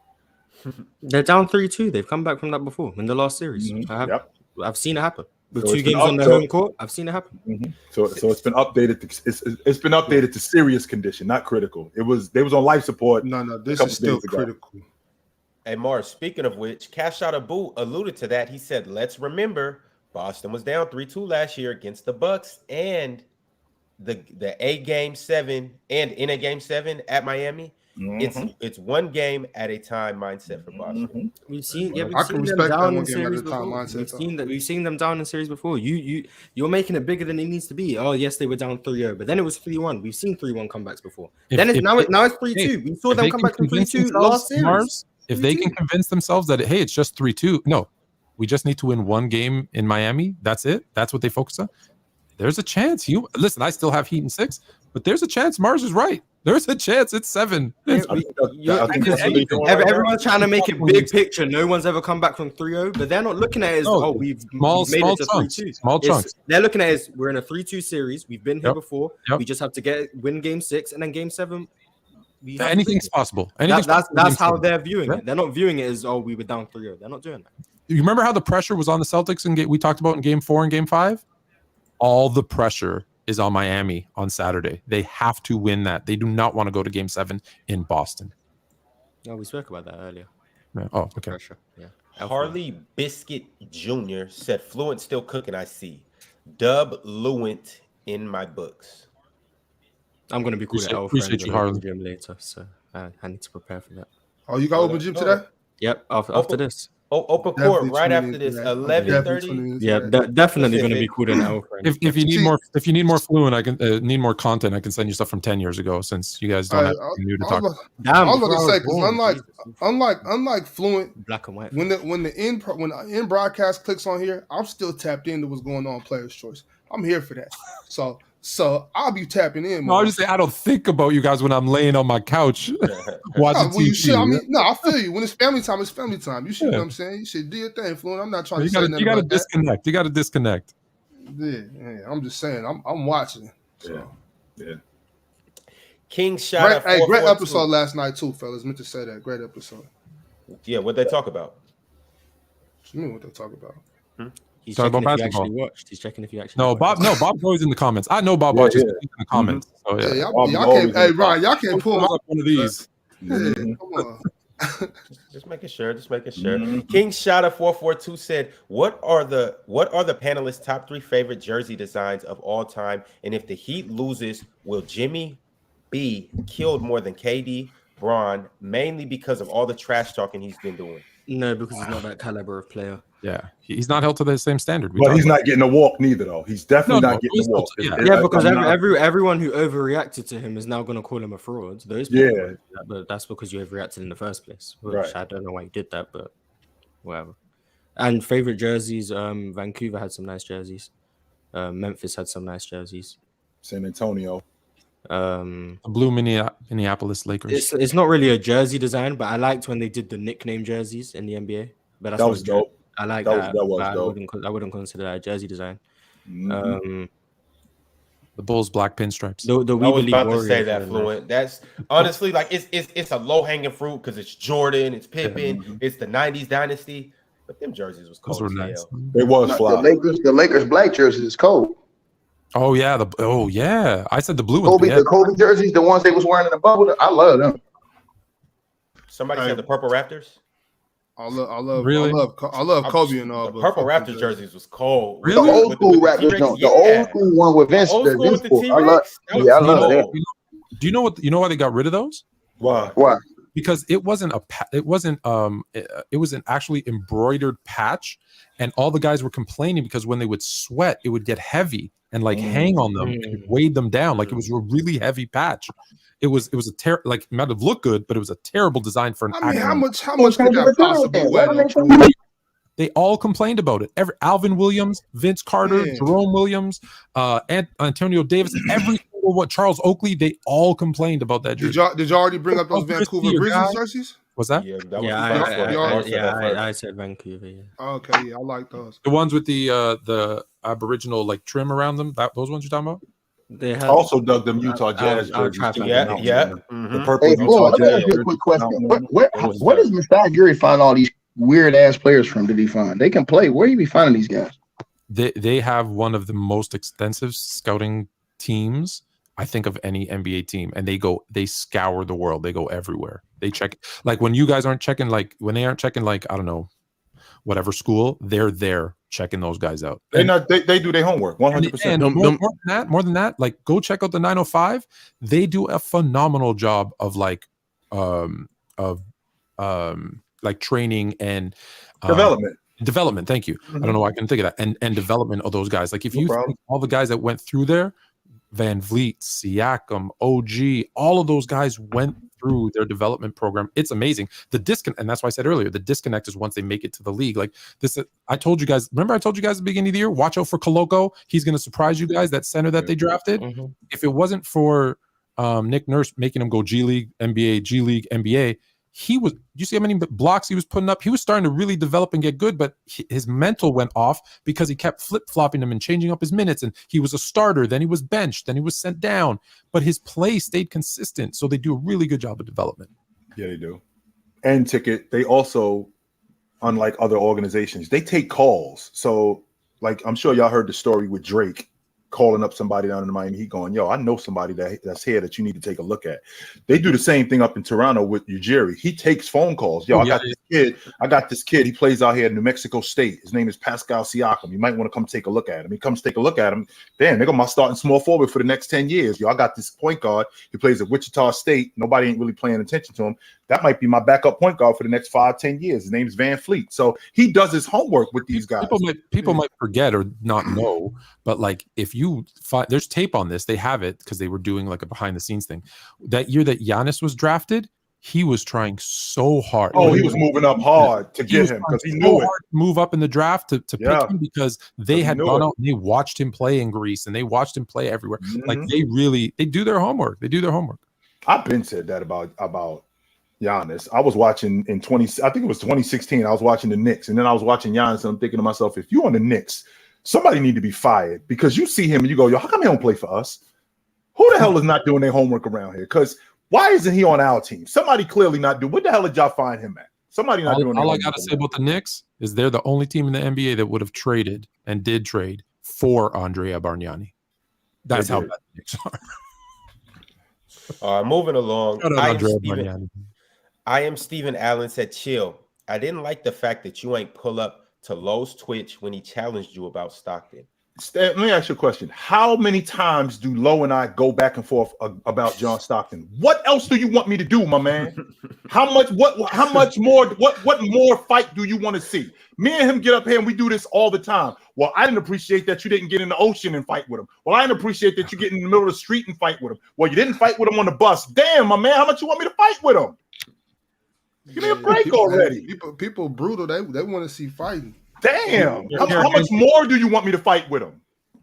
Angie wanted to see my notes. There you go, Angie. Oh, sorry. If y'all want to see fighting so much, why don't you just go watch the Avengers? For real. How much more you want? Watch the whole Marvel phase too. MMA. Go watch No, go watch PC wrestling. That's not real fighting. That's not real fighting. Keep it in the family. It don't matter that it's not real or not. But still go watch it. People don't know what's real and fake nowadays. Who watch guys wrestling they tidy whities, bro? Hey, if you like wrestling, you like wrestling. I don't judge. A lot of people like, man. If a lot of people watch.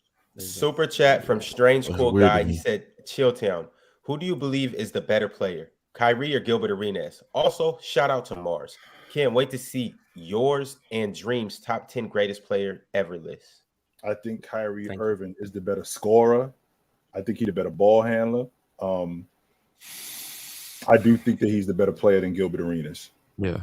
But I think Gilbert was a little less earlier in his career. I think he was a little less problematic than Kyrie Irving was.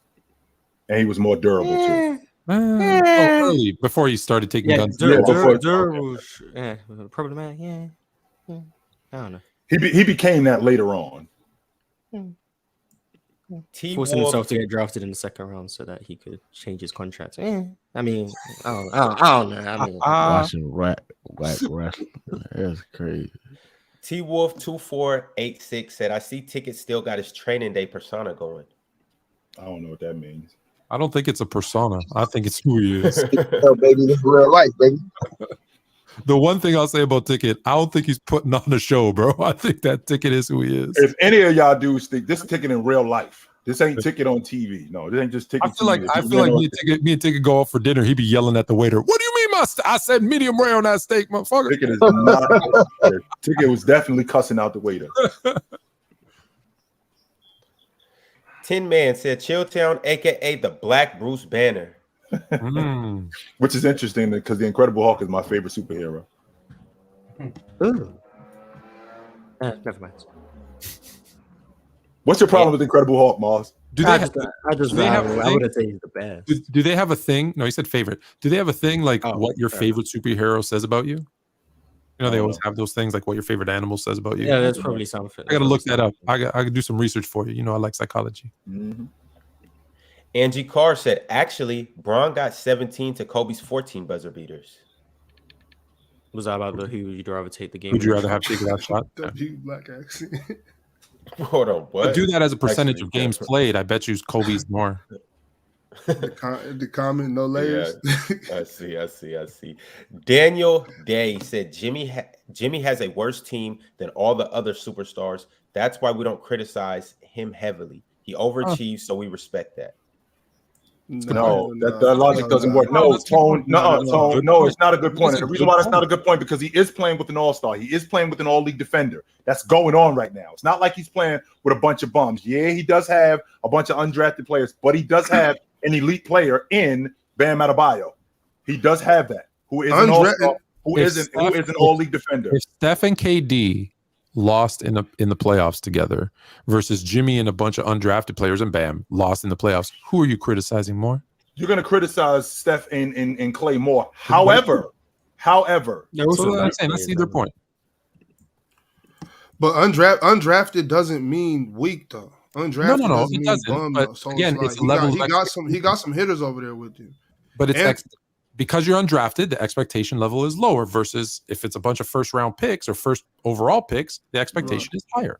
Okay, I can see what you're saying with that, with the expectations. I could dig that. I can get on board with that. Thanks, Bob. Leah Vold said, "How does AD have under 20 points games and Ticket obliterates him, but Jimmy has a 14-point game to win and Ticket says nothing?" Interesting. We just got finished talking about that, man. My man, we're holding better players, so different standard. And we just got finished talking about roasting Jimmy and holding him to that standard also. So we just got finished talking about that, and we do. Khalifa said it will be a Jokic barbecue feast if they ended up playing Miami. I don't know. I'm not against Boston. I told you he wasn't a 3-time MVP worthy against Boston. To kill him. Ethan, the depressed Cavs fan, said, "Damn, not gonna lie, Dub just got charbroiled. I'm not sure if he could ever show his face again on the panel. Fluent is goated." Yeah, hey, Dub, you can show your face up here, man. I support you. Anything you need, you let me know. I know therapy is expensive in the States. I got care. I can hook you up. Dub, I did not have your back. I just stayed quiet the whole time. He straight let you drown. He was Rocky. He was Rocky. Oh, you had your man's back, bro. I was just going to say that, Mook. You know he was, Mook? He was Rocky on the sideline. You got to have your partner back, man. What's going on, man? He was Rocky. Mars was Rocky on the sideline when Drago was beating up Apollo Creed. He ain't do nothing. Chill. That's not what it is. That's not what it is. Look, chill. That's Mars is dude. You remember in Juice when they had Pac up against the wall? Yeah. Mars seen it and went the other way. Thing is, Dub's watching. Dub seen you run the other way, Mars. Mars is Q? Is that who it is? Mars is Q. Okay. I gotta ask, Mars, have you seen Juice? Oh, okay. You should watch that movie. It'll make this reference a lot funnier.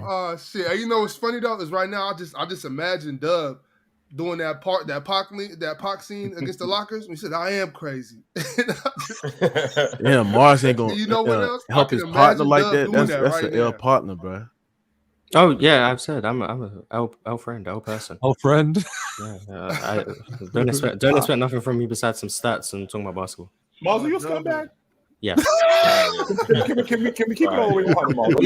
Yes. You guys can't rely on me for anything. If you need backup, don't call me. I will not back you. Oh my god. If you're in an altercation, I will say it's not my business. I have Mars don't got nothing to do. Even if I cause the altercation, I appreciate if they ain't fighting me, I'm not. I know what I'm dealing with. I'm 100% open about it. I will not fight for anyone. No, I will not fight for anyone. I will not defend anyone. If I bring my family to the UK and ask you where's like safe spots, good spots to go, nice restaurants, I'm not gonna purposely send you to somewhere. Oh, okay, all right. I gotta check. If I take you to a safe place and something bad happens, my business. Don't call you. I don't believe that. I believe Mars is a good friend on side of this. For real, I don't see that, Mars. I take people for what they say. I think Mars is a scumbag, and I'm cool with that. And I'm cool with that. That's exactly Mars. If something happened to Dub, I appreciate you, brother. At least I'm open about it. I don't deny. I'm not gonna give Mars. If something happened to Dub, like you ain't gonna help. You just gonna call it like police or something. We just seen it, Mook. We just seen it. What can I do about it? We just seen it. it. I can't do that. He just watched this man get beat up. He ain't do nothing. In fact, he ain't do nothing. He ain't say nothing. He ain't do nothing. Oh, he just That's Dub's fight, not mine. I ain't involved. There's no, he but just let there's his no man fun. There's no go fun. down like There's that, no man. fun. Mars gonna have us in a party with Barbies and drillers. Man. Go ahead, Ron. I'm sorry. We got held up a little bit. Yeah, Donovan Samuels said, "Thank you, Fluent, for explaining. They were talking about it on Open Gym, and no one wanted to address it, so I told them to address it." And Tone just did, so now we good.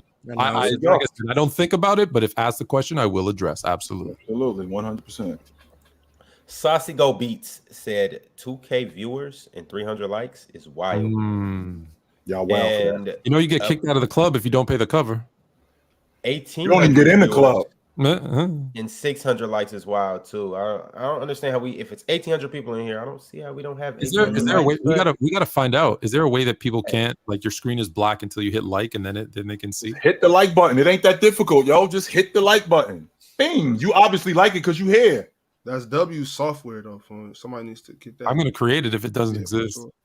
I was here at the time. Yeah, I got you. You know, I got you guys. I help. Or you can't you saying you can't listen to the stream until you hit the like button, bro. Until you hit the like button. Yo, and Fluent, my bad. When you do get that GM job for the Knicks, I still need my position as head ticket scalper, but we'll talk about that later. Yeah, I got you, bro. You ain't got to scalp tickets. You on the payroll. You ain't got to worry about you all take care of me. I take care of you. That's just how his brain works. He's gonna be a millionaire. He's gonna be a millionaire outside scalping tickets. Yeah, I can be left out. I'll just complain. Boy don't got no sense. Skimming off the top. We breaking it down. He's skimming off the top. That's what we doing, Big Ox. Yeah, I mean, if they give me the right price, you're the payroll, fam. What you doing? Damn. I give Ron tickets. I give Ron tickets for him and his friends. He's outside scalping them outside of MSG. He's selling them. What you doing? Talking about payroll, fam. Selling them, high jipping. Hey, we in Manhattan. I'm high jipping. Well, listen, we're gonna be good, so they're gonna be expensive. You'll make your money. Upper Person 1805 said, "Thank y'all on the panel for making my senior year interesting. I graduate tomorrow, and Lord knows how much y'all have helped me. Thank you." No problem, brother. Hey, congratulations, man. Congratulations. Nice job, brother. Nice You're job. looking for an internship? Send me a DM. Facts. Hey, Upper Person, keep pushing. I don't know if you graduated high school. I don't know if you graduated college, community college, 4-year, but hey, whatever it is, keep it pushing. Word. Yep, it's dope. Ethan, depressed Cavs fan, said, "I don't care how good the Celtics look right now. I don't trust Cockeye as far as I can throw him." Facts. I think he's done a solid job the last 2 games, especially last game. I think he did a good job. Hey, what's crazy is Ticket really got the whole internet calling this man cockeye and bro. He really not cockeye. I made it a point to whenever the camera was on him, I'm looking at his eyes because I'm like, Ticket said he got a crooked eye. I want to see if this dude got a crooked eye. Yo, hey, bro, not cockeyed at all. Ticket got the whole world calling him cockeyed. He got me convinced. He's gonna get that man fired for with that. It's not true. Forget your X and O's. You got a cockeye. You can't work here. A nastiest said Embiid has garbage playmaking and is a turnover machine in the playoffs. Stop lying. Joel Embiid has never, ever been a top 5 player in the league. That's not true, bro. That is say that he ain't. To say he has garbage playmaking is crazy. Yeah, and you know what? The problem that we having with that Mook is when you say garbage playmaking, all they thinking about is passing. They completely forget when I get to the rim, I'm beating up guys, getting to the free throw line, being a threat as a scorer that you can be in the post, manipulate defense to actually. But if I ain't passing the ball, I'm a garbage playmaker. Yeah, I don't get that. Go right over my head. Going one end out the other. I'm good. You ain't. I don't think he might not be top 5 though, but I think he has been at points. I just don't know if he is right now. Jason the Kid said, "Ticket cooking you fools in Mass. Your easy work." Damn, thanks, Mr. Brother. Mass, you caught a stray. Moss. Shout out, Moss. Damn, that was cold. Jordan Walker said, "Happy birthday, Mars. Even though you got 2 birthdays, July 4th and today." Is that true? Thank Mars? you. July 4th is your birthday or today? I mean, July 4th is the day KD joined Golden State. So yeah, that's the day I was born. Yeah. Today's your birthday. Is also the way we set. Happy birthday, Mars. Mars today is for real today your birthday, Mars? Nah, Mars, why you lying, bro? Don't lie to Mars me. Because the reason why he's lying. yo. Ox, the reason why he's lying is because of what we just got finished talking about a long time ago. He's a It was the scumbag. super chat. It was a super chat. I mean, it was a super chat. He's a scumbag. Hey, He already his established that. birthday just passed a couple months ago. They in the chat saying 4 months happy ago? birthday, Mars. Oh, Mars. They were saying happy birthday to me like a month He's ago. a scumbag. That's who Mars is. Okay, so we clear on that. He's only saying it's his birthday because where he goes to dinner gives him a free piece of cake on his birthday. They don't Yo, check Mars, ID. You gotta do what you do when you gotta do what you gotta do when you're I'm not 8 years old, blaming you him. know? Nah, but who lets people tell you happy birthday for 3 hours straight? You know who does that? Scumbag does that. That's who Maybe does that. it is my Right birthday. here. Maybe it is my birthday. Is today your birthday, Mars? Yes. Are you sure? Oh man. Hey, I have a meeting with HR after this. I'm gonna ask her. And just so you know, Mars, we vouch for you to get out the pen, and you standing up here, you lying. That's how they treat it. That's In front of everybody. You asked if it's my birthday. I said it's my birthday. Is today your birthday, Mars? Yes or no? Yes, today's my birthday. Hey, Are you Mars. sure today's your birthday, Mars? Are you sure? Yes, What day is it? I just turned 20 years old today. What day is it? Friday. What's the date? No, what's the date? Friday. Huh? What's the date? No more. I didn't hear the question. I didn't hear the question. Nasty. That's what I mean when I talk about the scumbag. I'm sorry, Ron. Keep going. Today's the 26th of May. Today's the 26th of May. Mars, that's crazy. You know who made that first hashtag? Who dropped that first hashtag free Mars? You know who did that? Right here. I This dude did, right Mars. here. Yo, It's my Mars. birthday. Okay, fine. Yo, I guess it's not my birthday. That's check out CEO Euro. He's like, yo, HR can't give you that personal information. Facts. Gotta make sure you cover that up. Facts. I mean, he's covering the bases. It's my birthday. Hey, lawsuit was incoming. Way to save the day, yo. Good job, Euro. Thank you to everyone who wished me a happy birthday. Oh, haters, you don't believe. Ethan, the depressed Cavs fan, said, Dookie, sit down with all that bullshit. You easy work. Wicked exposing all the cat. Whatever. Yo, now that Mookie's gone, did y'all see what the chat was like spamming when Ticket said he shitted his drawers? No. People in there talking about mud butt, Mookie drawers. Mookie drawers. That's nice. Mookie Dookie. That was crazy. Eli the Misfit said Ticket almost sent Mookie to the hospital with Kawhi. That was funny, yo. It was with Kawhi. Hold on. He sent him to the hospital with Kawhi. With him. Because Kawhi's always in. That's good. I'm just dying off that mud, The chat is goated, bro. I don't know how I go. You know what? I don't know how I go from a board meeting to this. Yo, Ron, that's why sometimes I miss questions because I'll be in here with the chat, like comment with the chat. Yeah, you're reading what the chat is goated. I'm reading, I'm commenting with the chat. They way more interesting than y'all. Facts. I'll be listening to the chat way more than you guys. A man of culture said Jimmy doesn't need to score a lot to play great. Playing great for Jimmy means leaving his imprint on the game in a multitude of ways. Well, that doesn't happen in that Buck series. He averaged 37 a game. That's why they won that series. So that's not true. Series.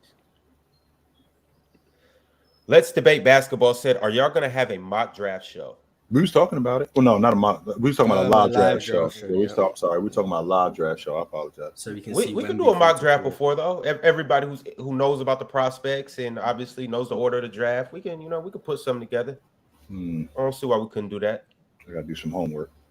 Yeah, I ain't paying enough attention this year. It's still time. The drafts. What is the 22nd? June 22nd? Yes. 22nd or 23rd? 22nd? I think it's the 22nd. One of my other birthdays, actually. Is that how you go from 7 to 20 in like 3 months? Because you have multiple. Oh, that makes sense. Indeed. That's enough time to not be a complete casual. It's like dog years. Something like that. Vince, with another question for us, said, are we going to see a PC pickup run? PC weekend, baby. PC weekend. I don't know. Some people found out that there's some people here who play ball and like, I don't know if I want to play in that anymore. Damo saw some tape on some people and he's like, I don't know if I want to play. And we definitely broken arm that day, unfortunately. You flying in? Huh? You flying in? 100%. Nice. Mars, I need you to run center for the squad. My arm's broken that day. Like the doctor just told me that my arm will be broken. Mars, I know you're a good defensive player, not really too much offensively. So I'm gonna put you in that Jared Vanderbilt position. Ron, this is what I need from you on that day, Ron. Whether you need to be on my team, because I'm telling you this right now. I don't know if you know this story, but like in 1992, Bird had his broken back and he didn't want to play on the Dream Team. And Magic said, "Don't worry about it. All you got to do is stand outside the 3-point line." I got you. I'm going to find you. All you got to do is catch it and shoot it. That's what I can do for you. That's it. I got you, Fluent. All right. I got you. Hey, Ron, it's about that time, brother. I got to bounce. All right, we all about to be done. This is the last one of the day from Mad Max Sports Talk. He said, "Give Gabe the Sunday spot." Oh, Gabe. And another one from Angie Carr. She said, "Fluent like Freddy Krueger in Dove's dreams." It's a nightmare, Angie. I'm a nightmare. All right, y'all. We're going to go ahead and wrap it up. But on the way out, Ticket, what you got to say to the people? Facts. Check out Ticket TV too. Because the first one right now. Facts. Damn.